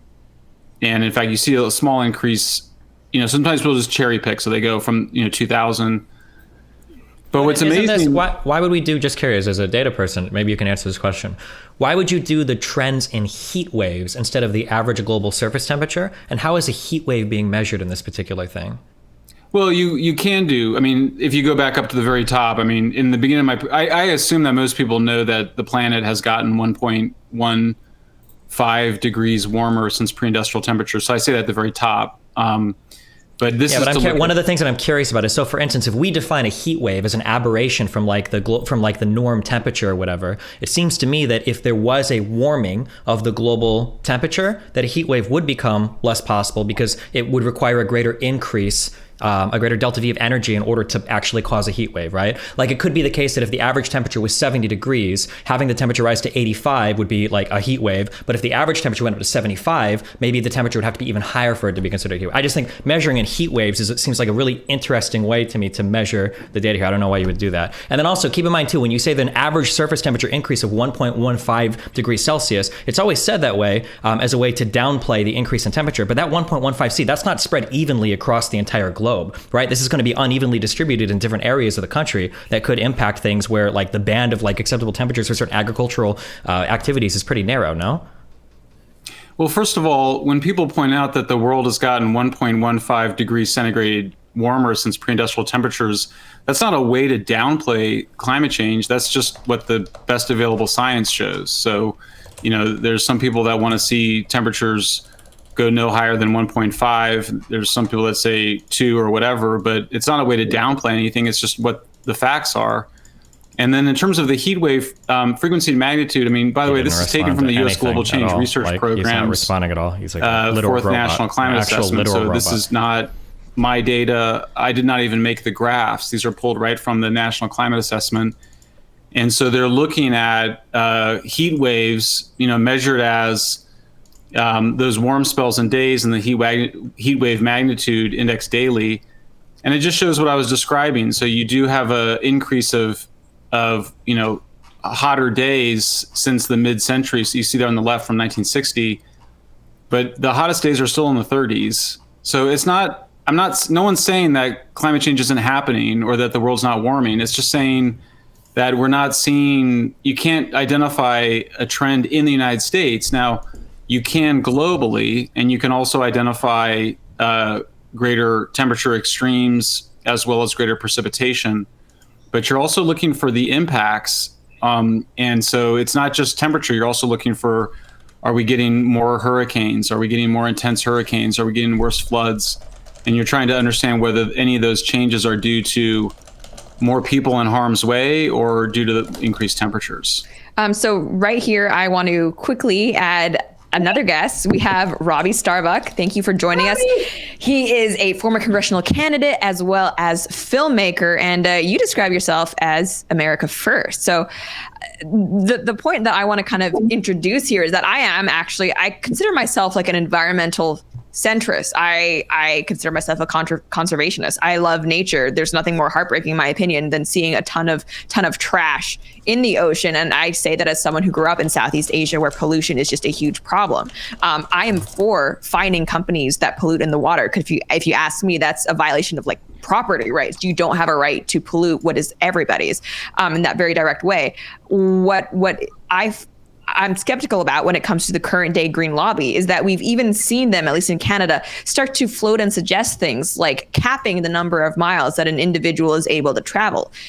So for me, like I'm not anti-green, but in my opinion, and I want to hear what everyone thinks about this, there are parts of the green lobby that are trying to introduce things like socialism, like intersectionality, or like authoritarianism into the public discourse under the guise of, oh, this is good for the environment. Oh, absolutely. I think that there's no question that they're doing that on every front. I mean, look no further than even just the tactics they use. You've got to look at their activist base that's trying to grow what they're doing. And you look at these activists across the world who are doing their bidding, and they're doing exactly what you would expect from, socialist or communist groups. And that's just disrupting every part of normal life and trying to cause chaos, And so I think anytime you have a group of people who like their central focus is to get to where we need to go, we need to cause absolute chaos and make sure that there's, really destruction in our path. It's always going to lead to a dark place. And that's always sort of the precursor to socialism and communism, is that creation of chaos to destroy lives and countries, because you don't ever get to Marxism or any form of that sort of, state of government without creating all that chaos. And so those companies are definitely, I think part and parcel of this whole plan, but it's much larger than just that, but they are a piece of it, no doubt. And I mean, you can see all that just through their failure to just face reality. If you look at this from, really the most reasonable environmental lens, where you say like, we want to have clean air, clean water, and we want our kids to, live in a healthy world where they're not going to be exposed to toxins that kill them. That seems reasonable and rational to most people. But it also seems reasonable and rational to most people that we also need to have oil to survive and to not, die in cold winters. And that we're not at any sort of place where we can replace that with renewable energy. None of it is, sort of to the point in development where it would be able to go and take over that necessity, with the exception of maybe nuclear, but that's a whole other fight to have. And so, I think that it's a piece of a much larger puzzle that we have to be very concerned with deconstructing and making sure that we fight on every front to make sure that they don't have any different windows or doors to break in through. All right. Now, Destiny is someone who clearly cares about climate change. I want to hear what you think, but I am going to add Mr. Michael Tracey to the stream. Wow stream. Michael, thank you for joining us. He is a journalist based in New Jersey. He has previously written for The Nation, The American Conservative, New York Daily News, New York Post, and he was previously with the Young Turks and was a columnist for Vice. Right now you can find him on Substack. Michael, thank you for joining us. Hey, thanks for having me. I'm sitting in a car right now in Hazleton, Pennsylvania, so it's not going to be the most high-tech setup, but hopefully you can at least hear me and see me with minimal ease. Yeah, we're reading you loud and clear. Some updates as well in terms of election. Brian Kemp is taking the lead from Stacey Abrams. Also, can we just acknowledge how kind of strange that is a decade ago for if you were to say that about the governor's race in Georgia? I think a lot of people would have been surprised. Also, we have Herschel Walker, who is gaining. Do you guys want to make any predictions about those specific races? I don't. We're still pretty early in. Oh no! Did the journalist leave? Night, I had so many questions. It's always God, no! He left. Ambiguous as to which precincts are reporting when. Dude, he cherry picked so hard from this fucking website. Judgment. Here in Luzerne, I think that website that he linked was his own. He cherry picked graphs so fucking hard. Why didn't he talk about like the coldest temperature days, like rising and rising? Is unprecedented. I'm not sure. There's chatter that this. Dude, I can't keep up with it. Holy shit! Either way, most people aren't aware of this ever happening before, and the reason why they've done it. Because there was a mass shortage of paper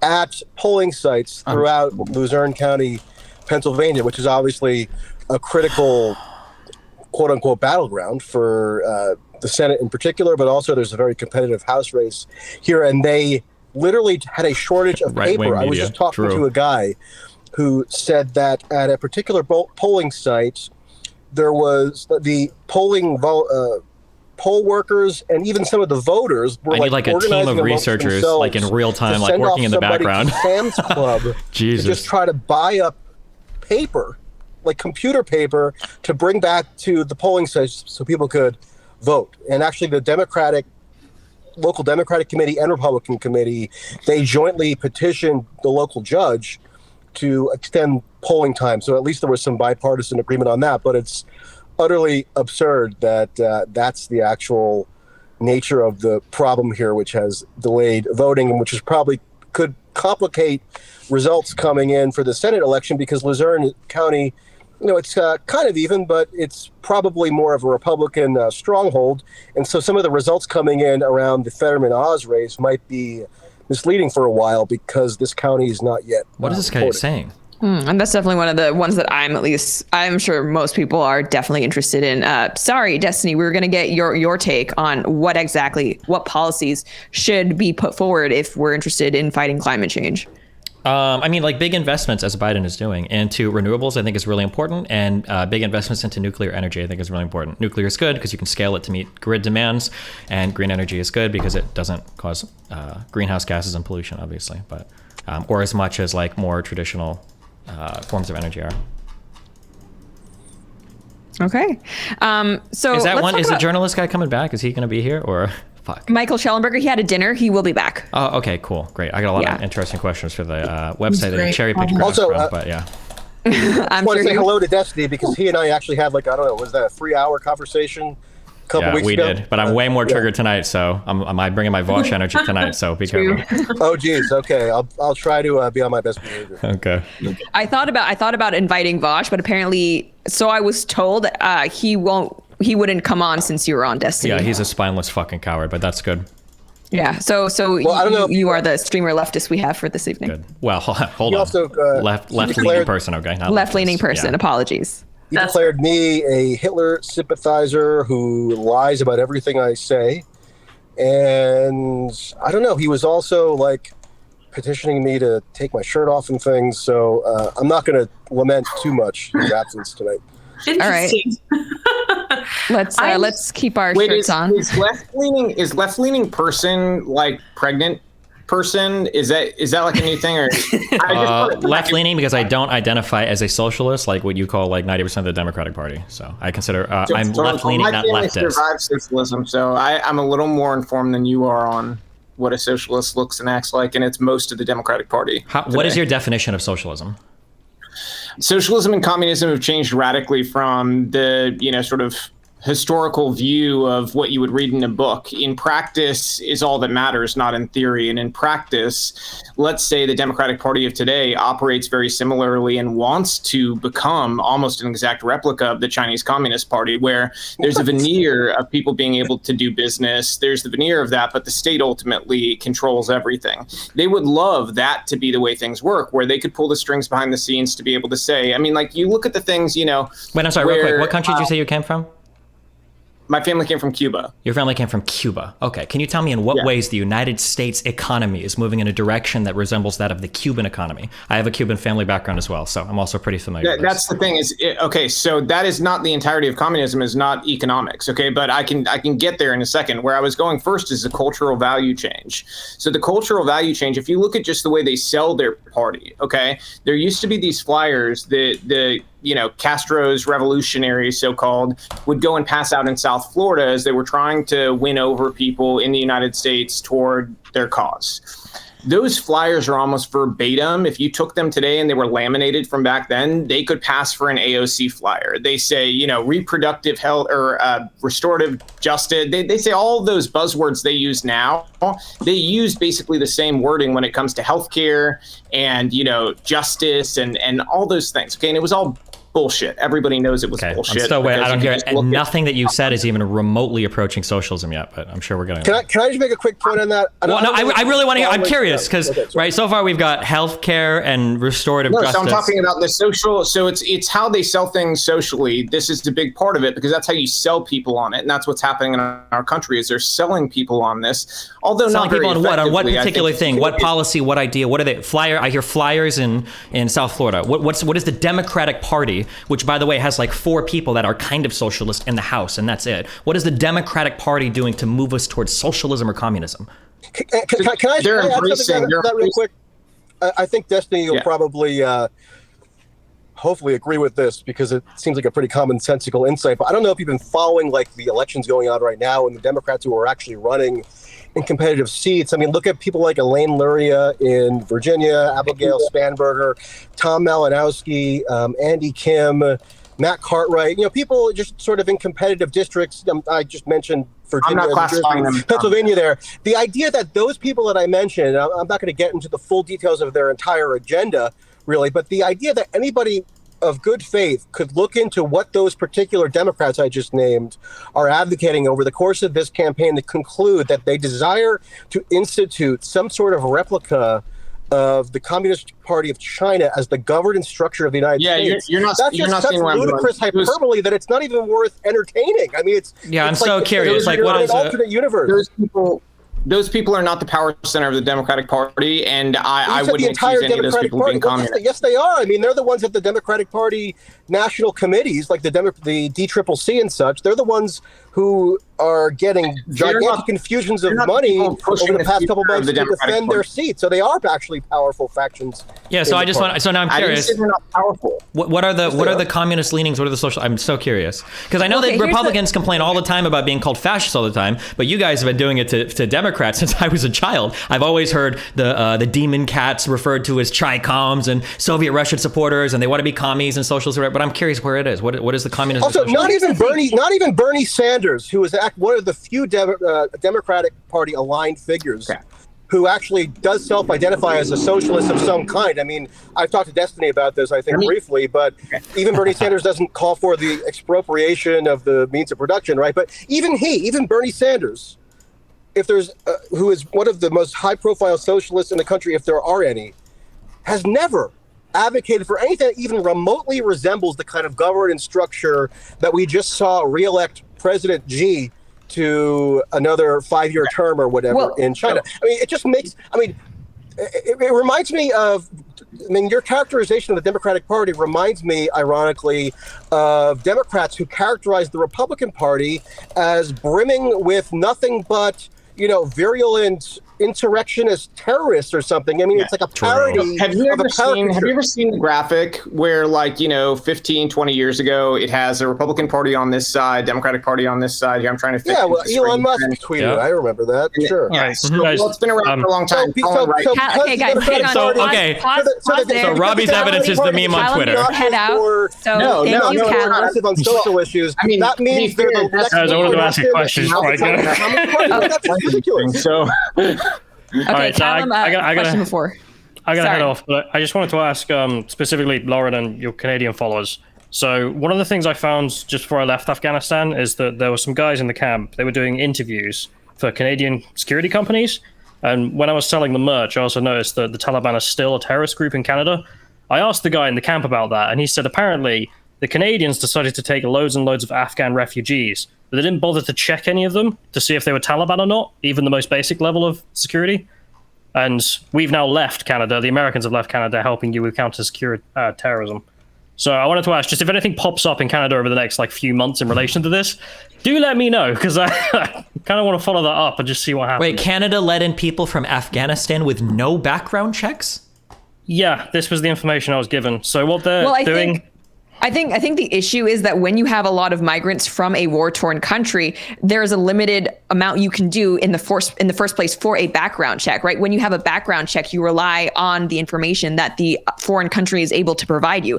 If you're coming from a failed state, you can attempt to do that for sure, but there's just going to be a lack of information. And I know that as someone who had to do a background check, essentially, to come to the United States, you require in your local law enforcement, right? The American government. I mean, I was going to make a joke about how they don't know what everyone in the world is doing they're not spying on them. That is maybe less true. But yeah, I mean, it's just a plain old matter of hard truth that when someone is coming from a country like Afghanistan, where the government is changed and is now the Taliban, you're not going to have the same centralized system in order to vet people. That's just how it is. There is no shot that Canada was letting people in unchecked from Afghanistan. That's just impossible. Well, how do you check? So the guy turns up, you've got him in Dubai, you're shipping him to Canada, and you ask, who are you? And he's got no passport. The woman he's with, you don't even know if he's actually married to her, and he just gives you a name, and that's what you've got to work with. So this was the information that was given to me. So it's just a funny thing, which I'd like to see if anything moves on it, because it is true that the Canadians are hiring up loads of counterterrorism experts in Afghanistan in response to what's being claimed, and also that, well, the Taliban are still only a terrorist group in Canada, not in the UK or America. So there's that. That's interesting to me that they would not be officially designated in America, but they would in Canada, because usually Canada is less willing to be hardline on that type of thing than the United States, like Department of Homeland Security. Yeah, I had a problem with sending out some of the merch because I was like, well, I can't send it to you in Canada without a warning because I don't want to get anyone arrested. But otherwise, I got to head off because it's almost 2 a.m. and I do have work in the morning. Thank you so much for joining. Thank you so much for inviting me. Yeah, no problem. And everyone, you can follow him and Carl, who was on earlier, at the Lotus Eaters, Odyssey, of course, YouTube, and they also have their own website, lotuseaters.com. But I guess to get to the question of socialism, because that is a good topic for us to talk about. We have some people with Cuban heritage. My background is Canadian as well as from Hong Kong. So the thing is, obviously, textbook definition of socialism, we were talking about communal ownership of the means of production, right? So it would be false to say that the Democrats want a total, or at least the majority of the party wants a total takeover of the economic system, right? But the thing is, gender may not be a spectrum, at least if you ask me, but economic systems absolutely are. And so when you look at a place like Canada, it's not a socialist country, but we have socialized medicine. And, Canada is kind of strange because in some ways it's actually easier to do business. You have more rights as a business owner than in different parts of the United States. So in some places you have more rights as a business owner. In some ways you have fewer. And so I think it is, when we talk about socialism and the Democratic Party, I think it is, Republicans do have a responsibility to be clear. Don't just use socialism as a slur. Talk about the specific policies. I think there have been a lot of people who have talked specifically about Bernie Sanders and his approach to healthcare. That is a socialist approach. He literally wants to abolish private insurance. I think it would be very hard to say that that's not a socialist approach. Would you? I mean, it's beyond just Bernie Sanders. If it was just a crazy old guy in a sweater, screaming this stuff, I don't think people would be so worried. I feel good about Bernie. I don't know. I spend a decent amount of time in the United Kingdom, okay? And there's a National Health Service in the United Kingdom It's always a big political issue. There's always criticism going back and forth between the Conservative Party and the Labor Party about whether it's too bad that we're talking about this now that the Brit has left. But yeah, go ahead. Well, yeah, but this idea that, and actually in the United Kingdom, private insurance isn't abolished. It's still available to people with means, but the main provision of healthcare in the United Kingdom is through the National Health Service that people pay into with their taxes. Again, there's always griping about it. There's always praise for it. It's a live political issue, but it's just the reality in the United Kingdom. The idea that the United Kingdom, according to this framework being set out about some sort of descent into Chinese-style authoritarian socialist tyranny or what have you, the idea that the existence of that healthcare system in the United Kingdom is in any way reasonably connected to the nature of the governance structure that's in China, it's just like a self-parody of like comparative analysis, which is cited as a partisan talking point to depict Democrats as more radical than they are. Now, where Democrats have actually gotten more... Okay, Michael, I think he's got to let the man speak. Where Democrats have gotten more radical, and this gets to that meme you cited that Elon Musk posted, that meme showed that compared to 2008, when Obama was running, Democrats have migrated a bit more left. And I think that's roughly true, but that's most evident in their rhetorical style, their approach to different social issues, gender issues, racial issues, and so forth. Not really about like the fundamental structures of the economic order so much. And even if there has been a bit of a marginal shift on that, the idea that it's in any way reminiscent of China is just beyond ludicrous. So hang on, I don't Michael, know why you have to go to that extreme. Just 1 second. Can we talk about what the approach? Can we talk about what the approach was during COVID and the lockdowns? Can we talk about that in relation? That's where I was going. So basically, you would be correct if that was the crux of the argument, but it's not. That's not the crux of the argument. This party, by and large, has embraced truly tyrannical ideas surrounding lockdowns, forced vaccination, taking people's jobs, shutting down their bank accounts over wrongthink, digitally unpersoning them for various different reasons because they've violated the social credit system. Where is the social credit system like that implemented? In China. Michael's going to ramble, he's going to ramble. Again, and now tie it's that like, again to communist China and communist countries. You can flip into the social areas. Who's trying to cut children's breasts off? Who's trying to put kids on hormones and hormone blockers and trying to validate that as okay, which, by the way, even the crazy NHS, who does not do a good job, has recently come out and will no longer transition children. Okay, so we're in the far radical territory on this, whereas, China, they took radical cultural change in a different direction.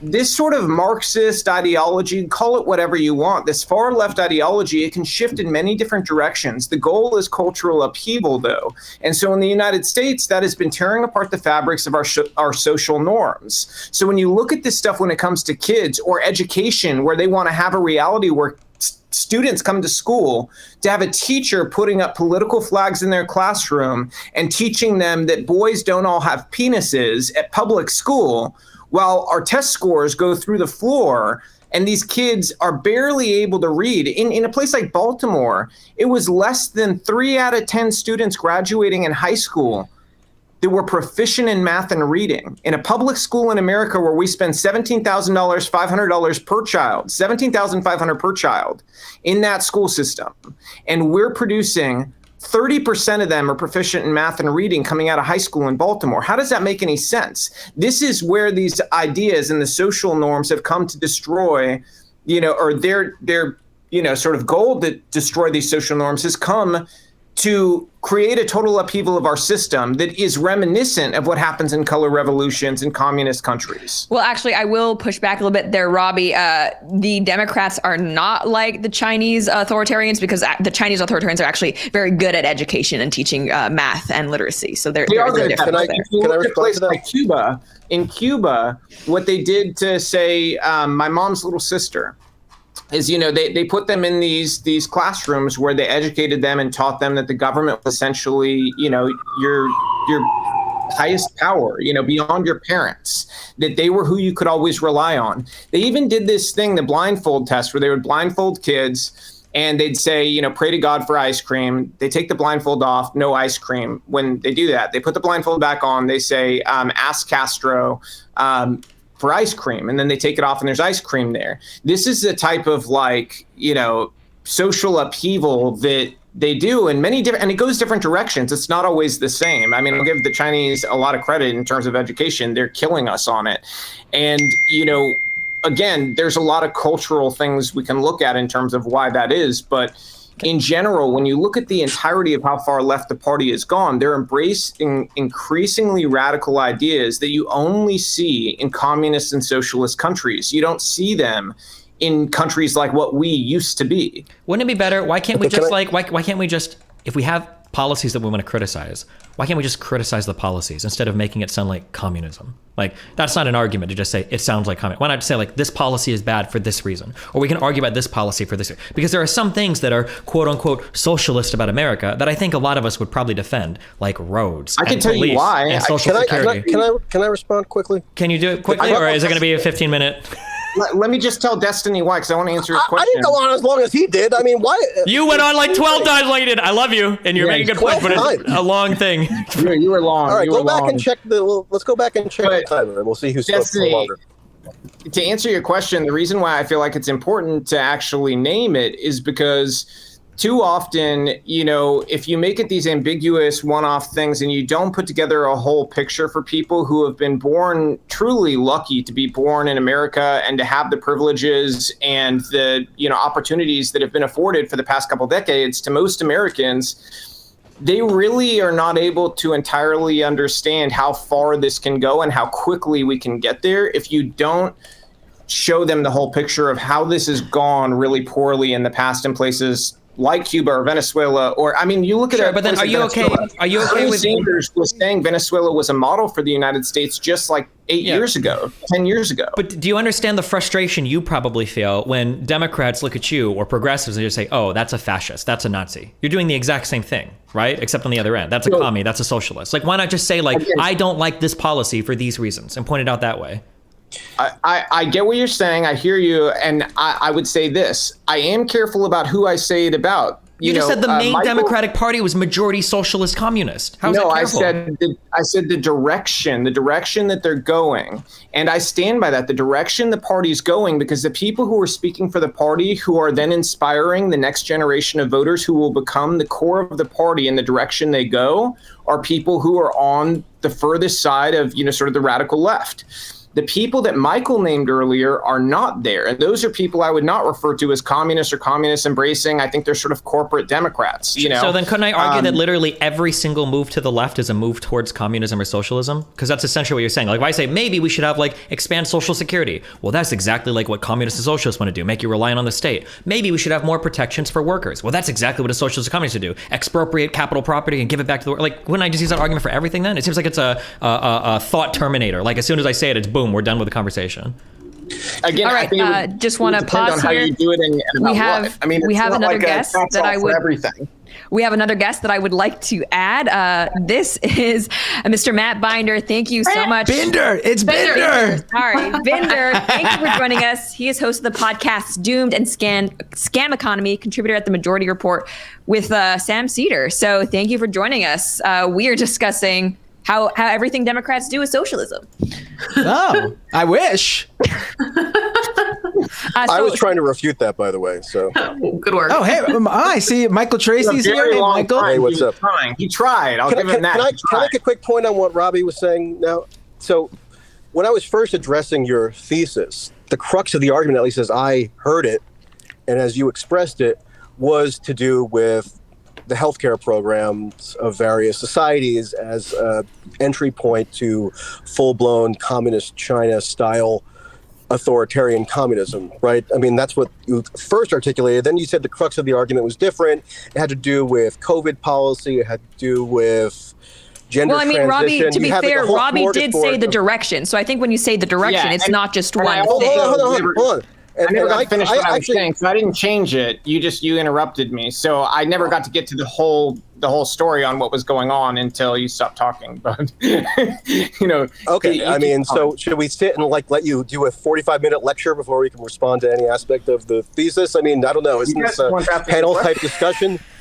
Anyway, so I was personally critical throughout COVID of the civil liberties infringements having to do with various enforcement mechanisms that were imposed in terms of stay-at-home orders and what have you, but especially the coercive policies around vaccination. You can go look at my Substack.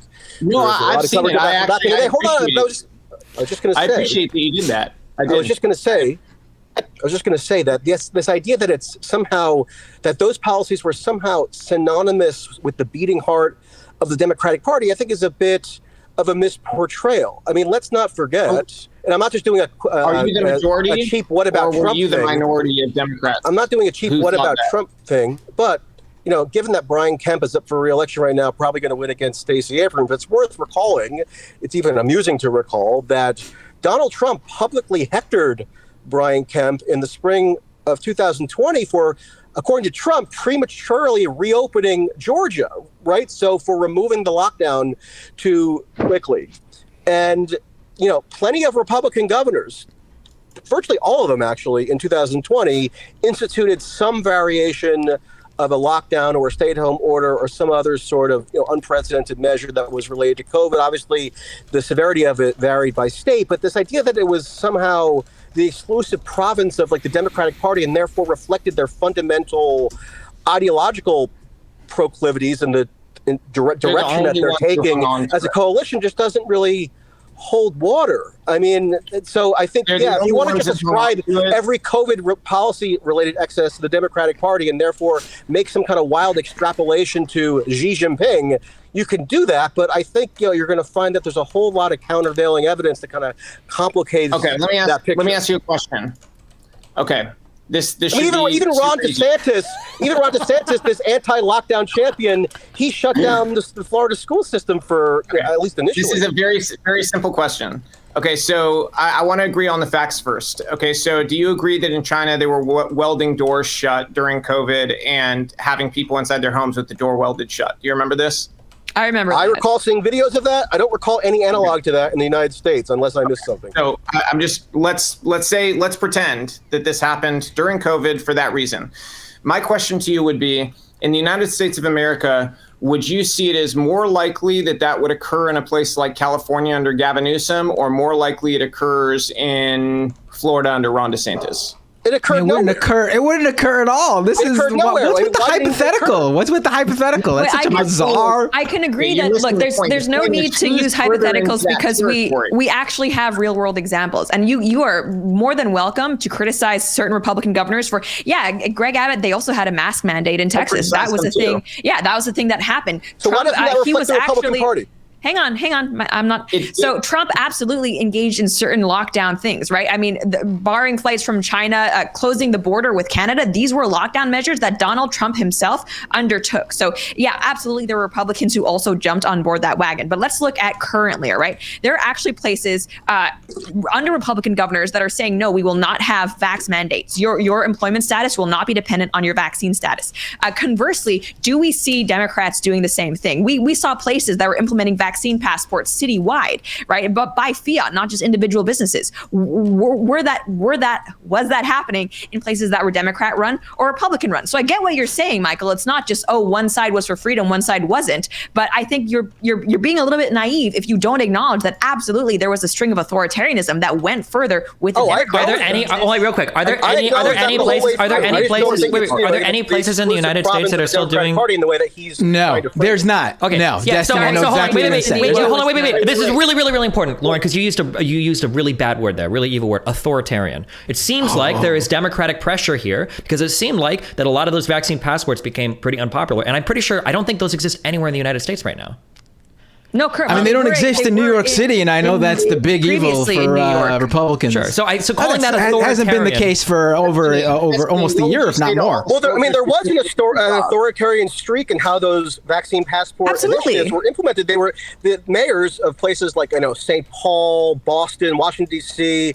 They imposed those vaccine passport initiatives or schema by invoking their emergency powers. So they didn't have to have any deliberative process with the city council. The mayors just unilaterally decreed these policies. And of course, they were farcical in their practical implementation, so actually rather quickly were unwound. But yeah, I mean, I agree, Lauren, that in many cases, the Democratic elected officials are much more sort of freewheeling and capricious in how they wield state power, especially if they have some putative public health justification, which obviously COVID, gave them gift wrapped. So yeah, I don't deny that at all. Again, I'm just objecting to this maximalist sort of theory that's being weaved by Robbie to kind of. It's not. I understand. I just sort of jumped in the stream here, but is this?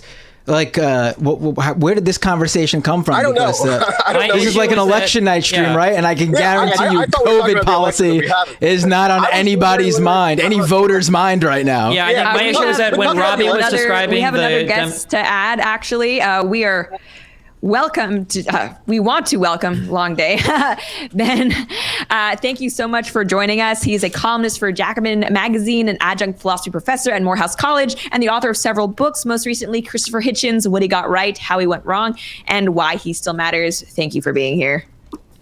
I think the issue is that Robbie started to describe the Democratic Party as being a majority socialist party, which is insane to me. And that's why I pushed him on. I just wanted the definition. Robbie, aren't you running for office somewhere? Or am I confusing you with somebody else? No? Okay. I was just curious what you thought socialist was, and we were going to try to have a conversation. Elections. I've actually got to run because I'm at Carrie Lake's party. I have to go speak for her event. So, God bless her. Will hopefully be the governor of Arizona tonight. Godspeed. Thank you for joining us, Robbie. It's been a pleasure. I know you guys aren't happy about that, but well, how do you know she's going to win if the elections there are rigged? If she wins, how can you trust that's the process? I believe in her, but in terms of, I'll put it this way. It's very simple. When you see the problems in elections in America, you see these like weird videos of them not having the papers and them not, being able to tabulate things and everything. Where does this happen? Almost universally. I'm sure there's anecdotal ones that are not, but almost universally, Democrat cities, Democrat states. Can I ask one question? Arizona is a Democrat city. Wait, hold on. One quick question. Does it ever give you pause that these videos are so much more compelling when they're clipped up and cut up and thrown on YouTube, and they seem to lose all of their veracity when they're actually put in front of a judge that has to evaluate what happened start to finish? Didn't we see multiple times like there was the famous video of the ballot box that got pulled out from underneath the table, and that clip made its way around YouTube 7,550 million times, and then when a judge looked at it, they were like, oh, well, there's video footage before where they just slid the ballot box before, like 3 hours earlier, right? Did you say judges don't want to get involved with elections? I couldn't hear you, Matt. Did you just say judges don't want to get involved with elections? They don't want to get involved in changing the results of elections. I mean, look at the historical precedent for it or what has happened. It's never been a super exciting thing judges want to get in the middle of. They kind of want to allow the process to work and adjudicate itself. They'll get involved if something very, very, very, very, very obvious. Hold on, I'm very young, but wasn't there like a presidential race in the year 2000 where the highest court of the land decided the outcome of that election? Yes, and was that a popular move on their part to get involved in it? How did people react to it? Obviously, there's going to be a lot of tensions on both sides, but the idea that the judiciary is not going to be involved in cases brought before the judiciary, that's an astounding claim to me. Like, are you saying that? But they absolutely have the ability to dismiss the case. Yeah, I think a lot of people would argue that dismissing the case would be the right thing to do if you had confidence in the vote. But no. Judges have not been involved today on micro issues in states like Pennsylvania and in Arizona. And in where did they extend the vote at?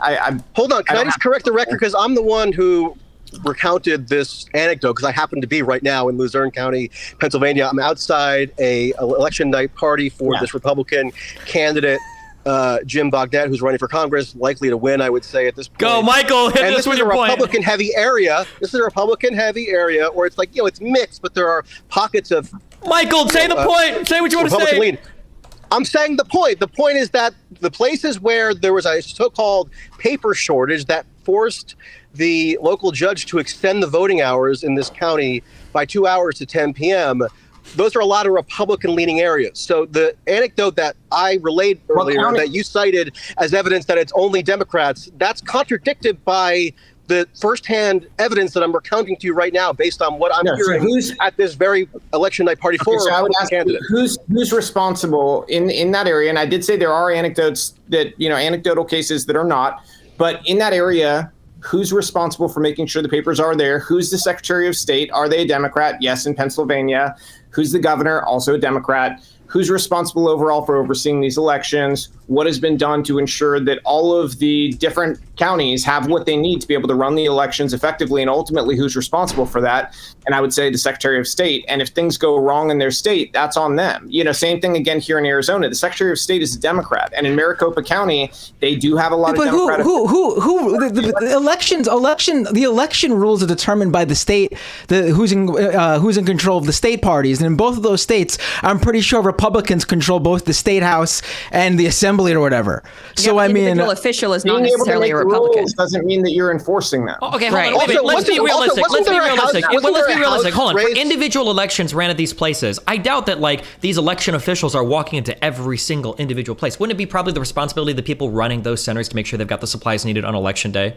Hey, Robbie, wasn't there a House race in North Carolina in 2018 that was judicially negated because the Republican candidate, this is for the House of Representatives, was found to have committed mass election fraud, or am I imagining that? Yes, but like I said, they will get involved if it is very explicitly criminally obvious. And that was a Republican anecdote, right?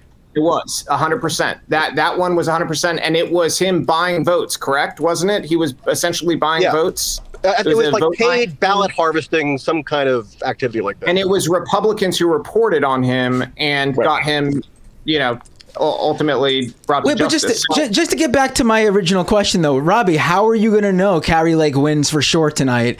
When the results come in and if she's on top, how are you going to be sure that it wasn't rigged? Because Katie Hobbs, her opponent that she's running against, is Secretary of State. So unless you believe in a conspiracy where the Democratic candidate to be governor in this state, who is also the Secretary of State, is rigging the election. Didn't you guys believe that very thing in Georgia for Trump? No. Yes, didn't they have a Republican Secretary of State? Okay, so what's the difference? Go ahead. What's the difference, my friend? Raffensperger hates Trump, is an anti-Trump establishment. Oh, okay. Guys, so this would be akin to, listen, would you be able to believe that somebody like Nancy Pelosi wants AOC out of the party? Would you be able to believe that the Democrats would screw Bernie out of the nomination because they're all Democrats? Screwing Bernie out of the nomination is with superdelegates or with feeding questions via a CNN panel is 70 trillion leagues removed from rigging fucking ballots. I am a huge Bernie supporter, and the idea that the election was rigged against him in terms of votes. In theory, what was that? What people believed in Georgia was that, number one, the areas under Democrat control, that those were the problem areas where we had votes coming in at 3 a.m. Do you guys remember the broken water pipe that never existed? Okay, they had to stop counting because of a broken water pipe that was never broken. What are these crazy Republican fairy tales? The weird thing is, the water pipe. They covered this in even Democrat media. In 2020, I was in Atlanta at the Atlanta Hawks Stadium, State Farm Arena, where those votes were being counted. And I was being told by people on Twitter and wherever else that I was hallucinating when I informed them that I, just as a journalist or even any citizen can do this, was able to walk in and observe physically with my own 2 eyes the ballots being counted. There was the whole misperception about how that entire process unfolded. Do I doubt that Fulton County, Georgia, is not entirely flawless in its ability to count votes? No, I don't. And there's plenty of reason to believe that there could be improprieties or malfeasance around the margins. But this idea that it's this holistic, even semi-conspiratorial thing. It's really caused a lot of Republican voters who are otherwise, decent people to be kind of self-deluded as to how election administration actually works in the United States. And I kind of resent that because I'm a civic-minded individual. I think we've turned voters off in many cases to not trusting voting out to the degree they don't want to vote, because some people have gone really far with this stuff and they haven't even themselves been fully informed on how it all works. Well, hold on. When you say some people and haven't been fully informed, you're talking about President Donald Trump, who absolutely should be fully informed, right? It's not just random people on Twitter. It's the ex-president of the United States. The stuff that has pushed people to not vote specifically, and this like goes Donald Trump wider undermining mail-in ballots 10 months before even the election, before the 2020 election. You don't think that might have discouraged some Republicans from voting? So hang on, guys. Speaking of voting election stuff, I just want to let you know Beto O'Rourke has lost, unfortunately. Oh no! Third time's not the charm. That was expected. That was third time's not the charm. Who has Texas now? Sorry? What's up? Can he move out of Texas, please? Go to California, New York, somewhere where he's wanted? No, he's heading straight for MSNBC. We also have Paul Gosar in Arizona has won re-election. So. Right.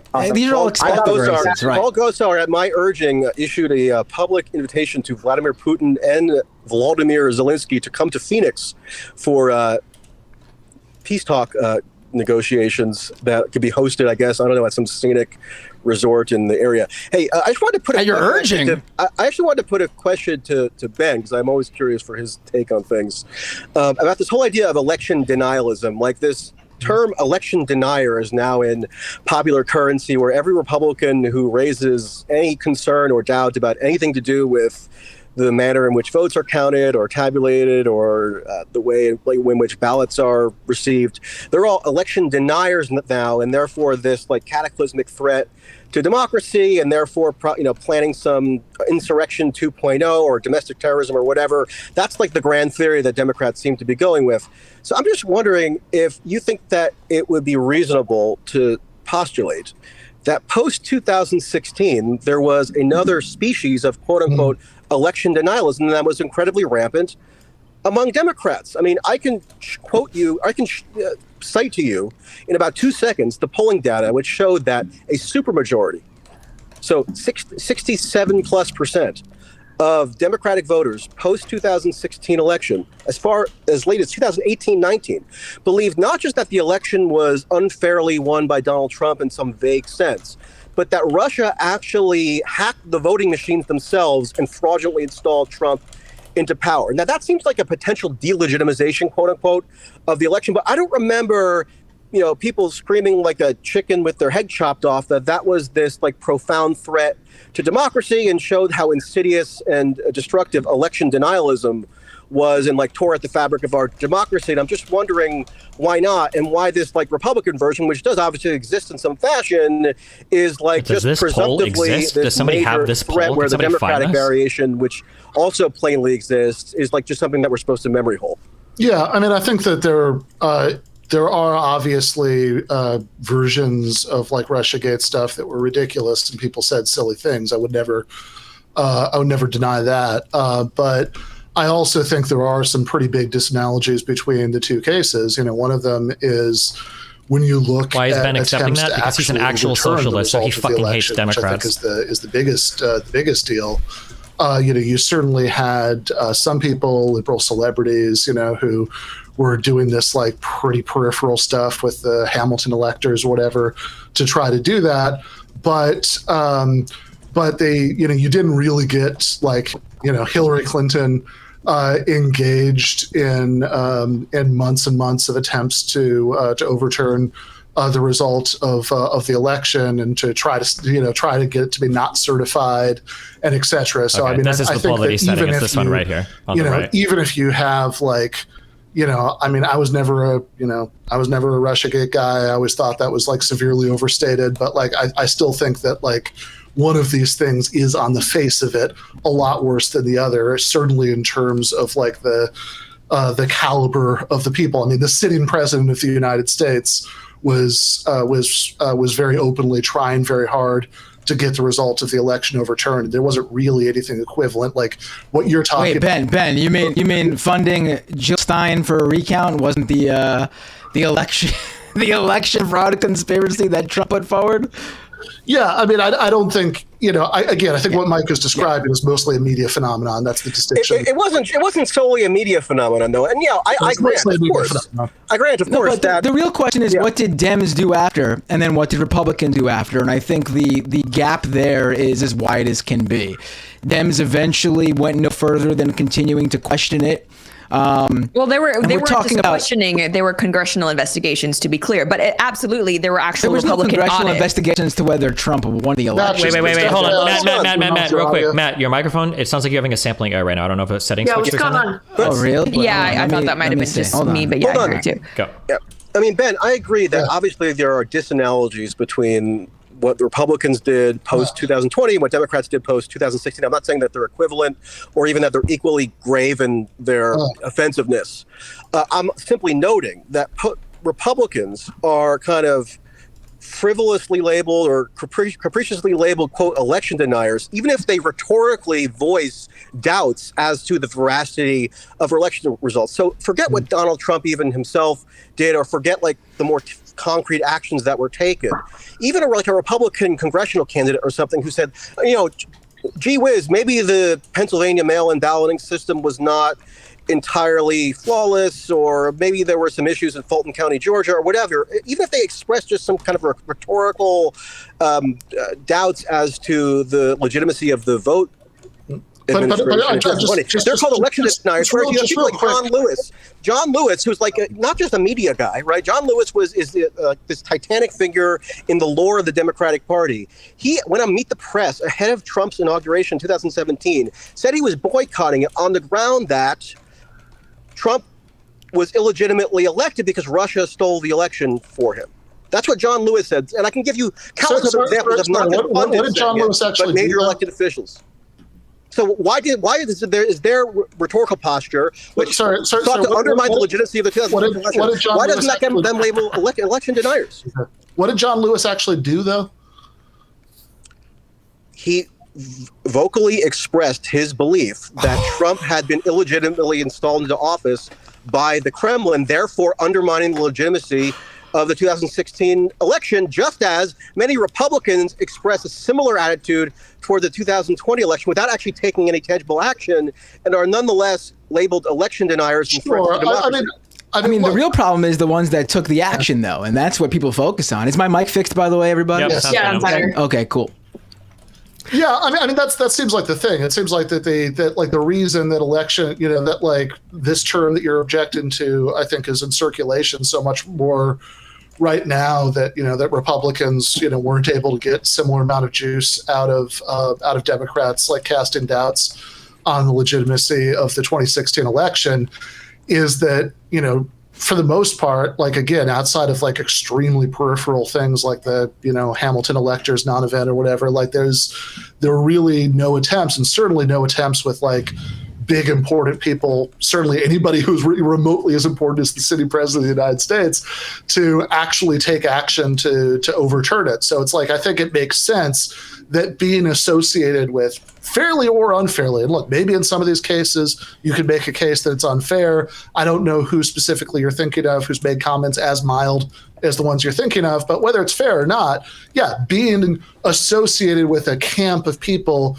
who did things to try to overturn the election, like ranging from months and months of lawsuits to actually asking the vice president of the United States not to certify the election. Exactly, right. Making phone calls to elected representatives to try to get them to find votes.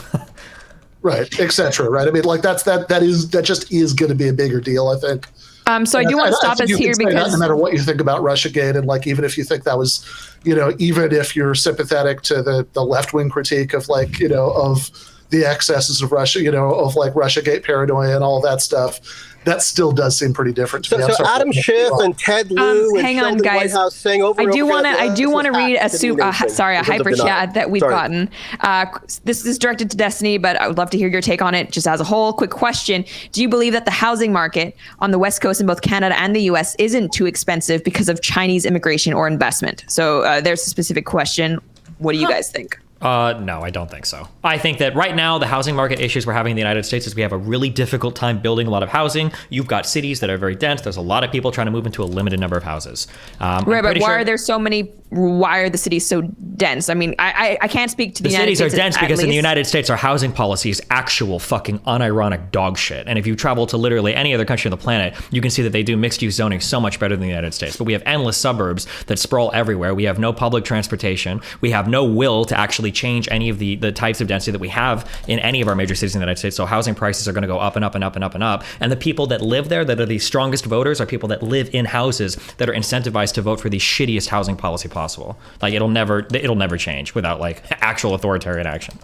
You know, I'll say to add to that, I do think that, you know, in New York City at least, there are housing issues based on the fact that very wealthy people from the United States and outside the United States come in and buy up property and buy up mass amounts of property, and you have a whole bunch of people now buying up apartment buildings for the purpose of Airbnb and things like that, and that definitely adds to these sorts of issues without a doubt. Again, the problem though isn't that they're from China or Russia or wherever. The problem is that they're very wealthy and they use their money to buy up all this property and land and then become little feudal lords over the land that they purchase. Yeah, but I mean, even if they weren't doing it, that just shows that there's a lack of an ability to build hotels. Like there's a demand for this type of housing to exist in these places. People want to be able to rent places here. People want to be able to have hotels here, and they just can't. We're not. Well, I think there's also, I'll agree with that. I do think that's part of it, but I also think that the allure of Airbnb is, oh man, you get to open up a hotel, yet not have to deal with any of the, regulation that comes with opening an actual hotel. Yeah, but I mean, like, how much is? But I mean, like, the fact of the matter is that like there's a market for it because they don't have hotels already in this area, right? Yeah, I don't know how else to get around that. Like, we need more hotels in areas, but we can't build anything. Like, if it's not going to be these people, if it's not going to be Airbnb, it's going to be people that just like rent rooms anyways, and I guess they'll do it off market as well. But yeah, I think we agree. We're just focusing on two different areas. I don't think we're necessarily disagreeing.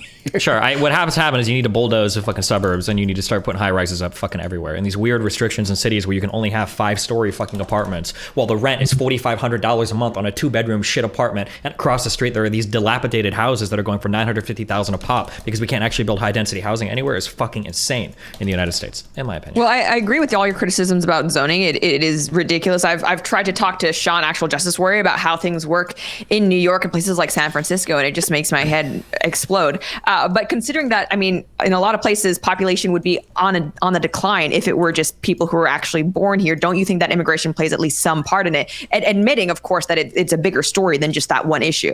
It just doesn't make sense to say that like immigration is an issue. You want people to be able to sort themselves out economically. If they have the opportunity to work in an area, you want them to be able to move to that area to work. Like whether we have immigration or not, there are people that are going to want to move. I mean, like I come from the Midwest. I lived in Omaha, Nebraska for 30 years. Everybody's dream in a lot of these places is to move to one of the coastal cities and get a job in like one of these big places. But I mean, immigration or not, there's still always going to be massive upward pressures on rents as long as there are limited places for people to buy. No, and you're absolutely right. And that's why when something like property is not the same as other goods and services that where you can just make more of it. You can't make more land easily. You can change zoning laws, but ultimately it's a finite space. But I think when it comes to the issue of like Chinese investment, there's another problem there, and not that just there are people moving into these cities. There are people moving into these cities who have a lot more capital than the locals. So actually people can be priced out. It's almost like places like Vancouver are in a way being somewhat gentrified by the Chinese. But why are they priced out though? You keep talking though too about immigrants as if they come in and all the immigrants, everyone immigrating here from the U.S. has tons of money. I mean, I live in the most diverse county in all of the country. I live in Queens, New York, majority immigrants. And let me tell you, we're all in the same boat. We're all working class. We're all, making below, 70, 50, 60, $50,000 a year. They're all in the same boat as you and me who were born here. I mean, that's not the problem. Absolutely. Not every immigrant is some wealthy tycoon or something, but the question specifically was asking about the West Coast. And I know from a Canadian perspective, it absolutely is Chinese immigrant. And I'm Chinese, so I know a lot of people firsthand who are doing this. Not that anecdotes matter for much, but there are people who are being priced out of the housing market because, they're working class people who simply can't compete when wealthy foreigners come in and buy up their land. That's why there are in Canada, there's being suggested actual restrictions on who can and cannot buy property. So do you want to restrict like wealthy people being able to immigrate to the country? Is that the goal? No, that's not my plan. That's why I'm asking you what is your, because it seems like that's what you're saying is like that, like we should make so no wealthy people, no rich people can immigrate to the country. I feel like those are the I think there should be rules around buying up property, though. I think there should be, taxes, very high taxes on people who buy a property and do not live in them. Yeah, but they already tried vacancy taxes in Vancouver, and it brought like triple-digit units back on the market. I don't think it was very effective. The idea that like all of these properties are being bought up and nobody's living in them, I don't think that is true. Like I think they've tried putting these types of vacancy tax in a lot of cities, and it doesn't usually help much. The reality is that a lot of people want to move, and there are very few units to move into. Yeah, so there are two issues, right? There's the overall supply of housing, and like then there's the wealthy Chinese immigrants buying up a property they're not living in, and to the extent that the second thing is a big problem, maybe Destiny's right, maybe it's not a big problem, but to the extent that it's a big problem, it's surely just as much of a problem if it's wealthy people buying vacant property who aren't Chinese immigrants, right? Like that part doesn't really seem like it matters. The question is like who has the money to do that, and if you think that something like vacancy tax would make sense, it should be on anybody doing that. I mean, it's not obvious to me why that should matter, whether they come from China or not. Oh, absolutely. Yes, sir. Hey, can I make a quick point that's actually related to the midterms that draws on what we were talking about earlier? You want to talk about the midterms on the midterm stream? Whatever. Boring. Yeah. So there's this Republican candidate for the House of Representatives in New Hampshire. Her name is Caroline Leavitt. She was a press aide in the Trump White House. She did not participate in January 6th, but she has made comments about how she believes Trump won the 2020 election, right? So she didn't take any tangible action to like effectuate Trump's ability to retain power. She just rhetorically lent credence to the idea that Trump had won the election and Biden had not been legitimately elected, right? So she, of course, is labeled an election denier. That's the term of art now. She gets called an election denier and therefore is portrayed as this grievous threat to democracy. And the reason why I bring up the parallel to post-2016 is because you have people like Nancy Pelosi, Chuck Schumer, Adam Schiff, Elizabeth Warren, even the upper echelons of the Democratic Party. I found the quotes recently.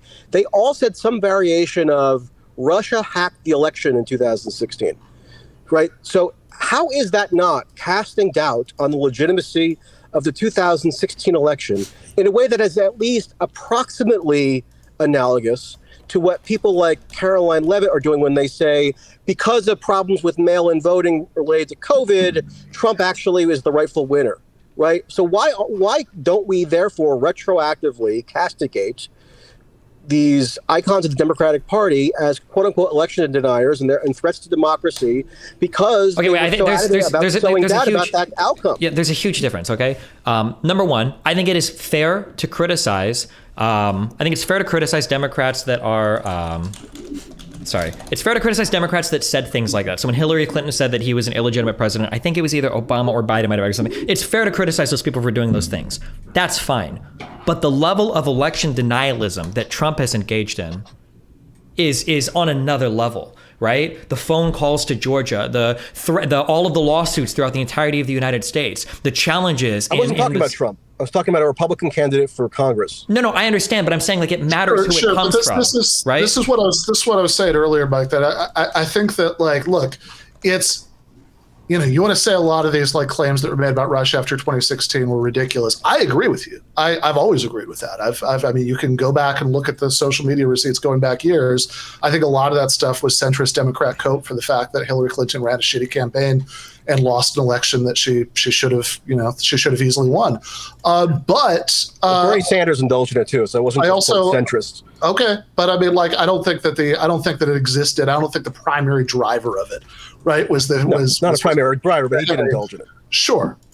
Yes, that's true. So they have but like the question. So look, as far as that goes, I'm with you. But I think if the question is why is election denialism treated as a bigger deal this time, or is perceived to be a bigger threat to the ability of the democratic process to go on, public confidence in it, all that stuff. It's because some, not all, but some of the people in this camp that you're describing actually took these massive concrete actions to try to overturn the will of the voters. So, of course, being associated with the people who, throwing in your lot, even rhetorically, with the people who are taking those actions is going to be a bigger deal than just being part of a camp that did nothing but just talk. Question for all of you guys, though. Do you think that requesting an audit is in and of itself an attempt to overthrow the will of the voters? On its own, no, but that wasn't the only thing that happened. It was like part of a huge bag of tricks. That wasn't the only thing that happened. If that was the only thing that would happen, I don't think we'd be having this conversation. Yeah. Also, the thing that Michael keeps bringing up, though, just seems to be like one party's base's opinion over and over again. Like, what happened to any of these politicians? Nothing. Because you're just like, you're focusing on like Dems called these people an election denier and Republicans called those people an election denier. Why is it okay? I mean, okay to who? Okay to who? A lot of these people that you're saying have been labeled as election deniers are going to win their election. Right. Marjorie Taylor Greene just won in Georgia. What's her punishment? Sort of grave consequences for this. It's just like somebody said something mean about them, and in some cases it's inconsistent. I might even agree that in some cases it's inconsistent, but I also think it's reasonable to treat election denialism in a context where everything that Stephen was listing off earlier happened as a bigger deal than people mostly making statements and doing investigations, but not actually taking concrete efforts to overturn the 2016 election. So, little update for Georgia. Herschel Walker has taken the lead by 1,800 votes. But Ben, I think you're missing the forest for the trees, or maybe that's the wrong metaphor. If you say that it was just a bunch of loose talk from some pundits and even some politicians related to the 2016 election, there was a concerted, coordinated effort within the national security apparatus that was aligned with factions of the Democratic Party in the 2016 election, then even into Trump's presidency in 2017, whereby unprecedented action was taken to thwart Trump as a candidate and then as a president. Wait, that's just not true. Wait. That's not true. The unprecedented. Hold on. There was an unprecedented action. He was illicitly in some sort of collusive arrangement with Putin, and therefore was a national security. Why not talk about the unprecedented? Why not talk about denialism that was back then that actually did result in extremely tangible and consequential action that was, in a real sense, designed to thwart the Democratic will. I mean, there was even contemplation for a time. No, okay. That because Trump was supposedly what about Comey? What about Comey? What about Comey? He was going to be ousted from office under the 25th Amendment. All right, I don't think we're going to get any further on this subject. So you've just mentioned Putin. How do we all feel about Russia? Okay, let's talk about that. All right. A lot of people are frustrated that, we are sending more money to Ukraine when there are so many problems in the United States. Others feel that, hey, we have to support Ukraine because we have to defend democracy abroad. And if we don't fight Russia over there, we fight them over here, something like that. It's a pointless sort of comparison, because it's not like, oh, we have that Ukraine money now, we're going to now put it towards things people want. No, this money is going to be earmarked for some other overseas expenditure. I mean, it literally does not matter. Like the idea that we're not taking care of our veterans or helping the homeless because this money's going to Ukraine. That money's not going to go to anywhere like that. That money is earmarked for Ukraine. If it didn't go to Ukraine, it'd be going to some other country. Corruption. Like, that's just government corruption. Earmarking for other stuff doesn't mean it's okay to just throw it over to Ukraine. And honestly, the fact that Biden had such an interest in Ukraine canceling the investigation of Viktor Shokin or whatever it was he was talking about, caught on camera. Well, son of a bitch, that was fired. All the European Union. Every single person in Europe wanted that prosecutor gone. That wasn't just Biden. Okay, he offered to withhold American aid for that. Was that part of the European Union? He didn't offer to withhold American aid for it. There was a conversation about it, but the entire European Union wanted him gone. He was not unilaterally making that decision. Well, I think that the thing that Lydia is trying to point out is that Biden, specifically, not the European Union, was the one that mentioned withholding aid. Because he was the ambassador, I think, that was taking point on that negotiation, but it wasn't a unilateral thing done by the vice president of the United States. Right, but he sat in a room and said, if you don't fire this man, we're going to withhold X amount of aid from you as the vice president of the USA. To me, that's quid pro quo. And I'm shocked that other people don't see it. Quid pro quo for what? Wait, hold on. Actually, wait. Before you answer that, did Trump try to do a quid pro quo or no? No. How not? No. Shut up. Let her answer that. Hold on. How not? No. I really want to hear Absolutely this. not. Okay, I want to hear how. He asked a question about Viktor Shokin. Trump asked a question to He's like, what's going on here?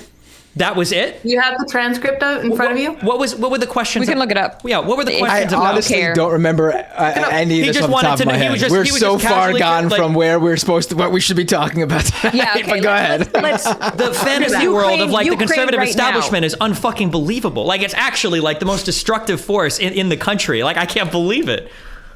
Hold on, Matt. The way that you just framed the nature of Ukraine war appropriations is really not accurate. I mean, Congress has taken out of the U.S. Treasury upwards of, I think it's around 70 to 80 billion dollars at this point. And that money coming out of the Treasury is fungible, right? So it's not as though it would automatically be used for some other foreign boondoggle. It's just money that Congress is choosing on its own initiative to appropriate for this particular purpose. So in theory, they could appropriate it for, I don't know, some other domestic need like housing or healthcare or whatever. I'm not saying they would, but they could, right? It's not like it's earmarked only for military intervention, right? And so it's just amazing to me that people kind of dismiss the significance of the nature of this U.S. financial and military commitment to Ukraine. I mean, Ukraine has received more, quote unquote, military aid in a single year than any country has since South Vietnam. Right, more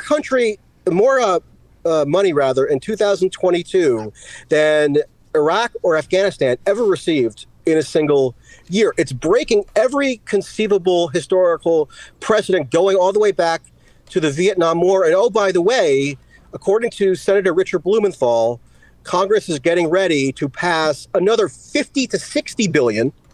So the biggest package yet, sometime in the lame duck, because they wrongly, in my judgment, think that Kevin McCarthy and Mitch McConnell are just going to have an epiphany and abandon all their previous views and cut off supposed aid to Ukraine. So this is a gigantic commitment. Of course, it's not just money. It's operational coordination of the war. It's so-called intelligence sharing that's result in direct combat, more or less, with Russia. So this idea you're just gonna, kind of casually dismiss it as not that big of a deal, I think is a total misreading of the situation. And by the way, I don't know what the current stats are, but Kevin McCarthy and Mitch McConnell are not going to cut off aid. The Democrats and certain Republicans are going to use that as an excuse to push through this gigantic package, in the cover of night, tied in with all kinds of other budgetary items to keep the spigot flowing for another couple months. I mean, we'll just have to disagree there. I mean, we've seen that when the government wants to. I mean, Trump was happy to have, 1.5 trillion printed up specifically to dump into the stock market. The money is there whenever we want it, and we choose not to do these things whenever we want. Well, I think there's a difference between saying the money is there versus the government is willing to print the money. Because to be clear, the money is absolutely not there. It's not there when Trump wants to do it. It's not there when the Democrats want to do it. The issue is that each party is willing to print and spend recklessly when it suits them, and neither is fiscally responsible. Although it seems like when it comes to Ukraine, both the Democrats and Republicans are more than happy to just money printer go. I mean, we could do that. We're literally the world currency. I mean, we can literally do that. But the most money given to any country for so-called military aid since South Vietnam in the 1960s, just kind of neither here nor there, like not too big of a deal, hardly even worth commenting on. I mean, it's honestly not at the top of my list of the things that matter. And judging by what we know about the voters tonight, they don't really give a shit about it either. Also, wait, how much money did we give in Ukraine? How do you decide that? I don't really get it. There's literally, you could literally look at every single news outlet, right and left and middle, whatever you want to call a news outlet, money from we Fox gave to News Ukraine? to CNN Isn't most to of it like MSNBC. arms and shit? Every exit poll, like what Ukraine is the actual doesn't come up on cash any that of we're it. actually They sending? don't even list it on exit polls much of the time. So I mean, is it even an option for people to select? I mean, foreign spending in general, the number one issue, or other economic stuff. But I think people are aware actually that there is this seemingly limitless U.S. military commitment to Ukraine that's fueling warfare against the country with the world's largest nuclear arsenal, and led to Joe Biden himself warning that the world faces the greatest threat of nuclear annihilation since the Cuban Missile Crisis. I'm actually curious what Ben thinks of. Yeah, well, I think I was going to say, I think that last part is way more important than the first part about the actual spending, because I do think that it's very unlikely that even with the Congress we have right now, never mind the Congress we're going to have after tonight, that money is going to be spent on, that if like all funding to Ukraine stopped tomorrow, that like that money is going to be spent on, healthcare or anything like that, right? I think that, remember that the GOP has been saying, this is in Kevin McCarthy's Commitment to America document, that what they want to do is cut Social Security and Medicare and go after the NLRB, for anti-union purposes. And by the way, ratchet up tensions with China. So like, I don't think that they're going to divert that money, even if they did stop it. And I agree with you, they're not going to stop it. But even if they did stop it, they're not going to divert that money to socially beneficial domestic purposes. But also that money is, like a very small percentage of overall U.S. military spending. If you want to say we spend way too much on guns as opposed to butter, I definitely agree with that, right? But this is a very small percentage of it. My concern about Ukraine is much less about the amount of money than about the dangers of heightened escalation between nuclear powers. That's terrifying. I think that there have been some reports recently that that claim that the Biden administration has been in talks with the Russian government. I hope that that's true. I've been I've been that drum for a long time. I think that the Congressional Progressive Caucus letter was good. I think it's bad that it was withdrawn. I like the fact that Ro Khanna has stuck with it. So there probably is some agreement on that. That letter was a joke to begin with. If you actually read the text, you would see that it was more or less just a reaffirmation. You can't give him an inch, Ben. You can't give him an inch. It was basically just an attempt to kiss Biden's ass, really, and make it seem like there was some reorientation toward an emphasis on diplomacy. But even what Ro Khanna says in his justification for why he has not abandoned the substance of the letter is because it actually doesn't depart from Biden's policy at all. And in fact, it's a reaffirmation of it. And what Biden's policy is and has been since the outset is to more or less completely discard diplomacy. Zelensky, who the Biden says he's being referred to set the strategic parameters of the war, he says that there could be no further negotiations with Russia unless there's the ouster of Putin, so unless regime change is effectuated in Russia because of this limitless U.S. military backing, which you can poo-poo the amount of money, but it's enormous comparatively speaking to any other commitment the U.S. has made. And it caused you I think that you're contradicting yourself in the middle of that, Michael, because you started out by saying that there's nothing in the letter that means anything because they endorse what Biden has been doing, and what Biden has been doing has been anti-diplomacy. But the whole point of the letter was to say, in fact, we do need to move towards direct talks between the United States and Russia. And I actually think that's a very big deal to start saying that after months and months of, as you well know, it being considered to be totally out of the question and off the table to even talk about diplomacy.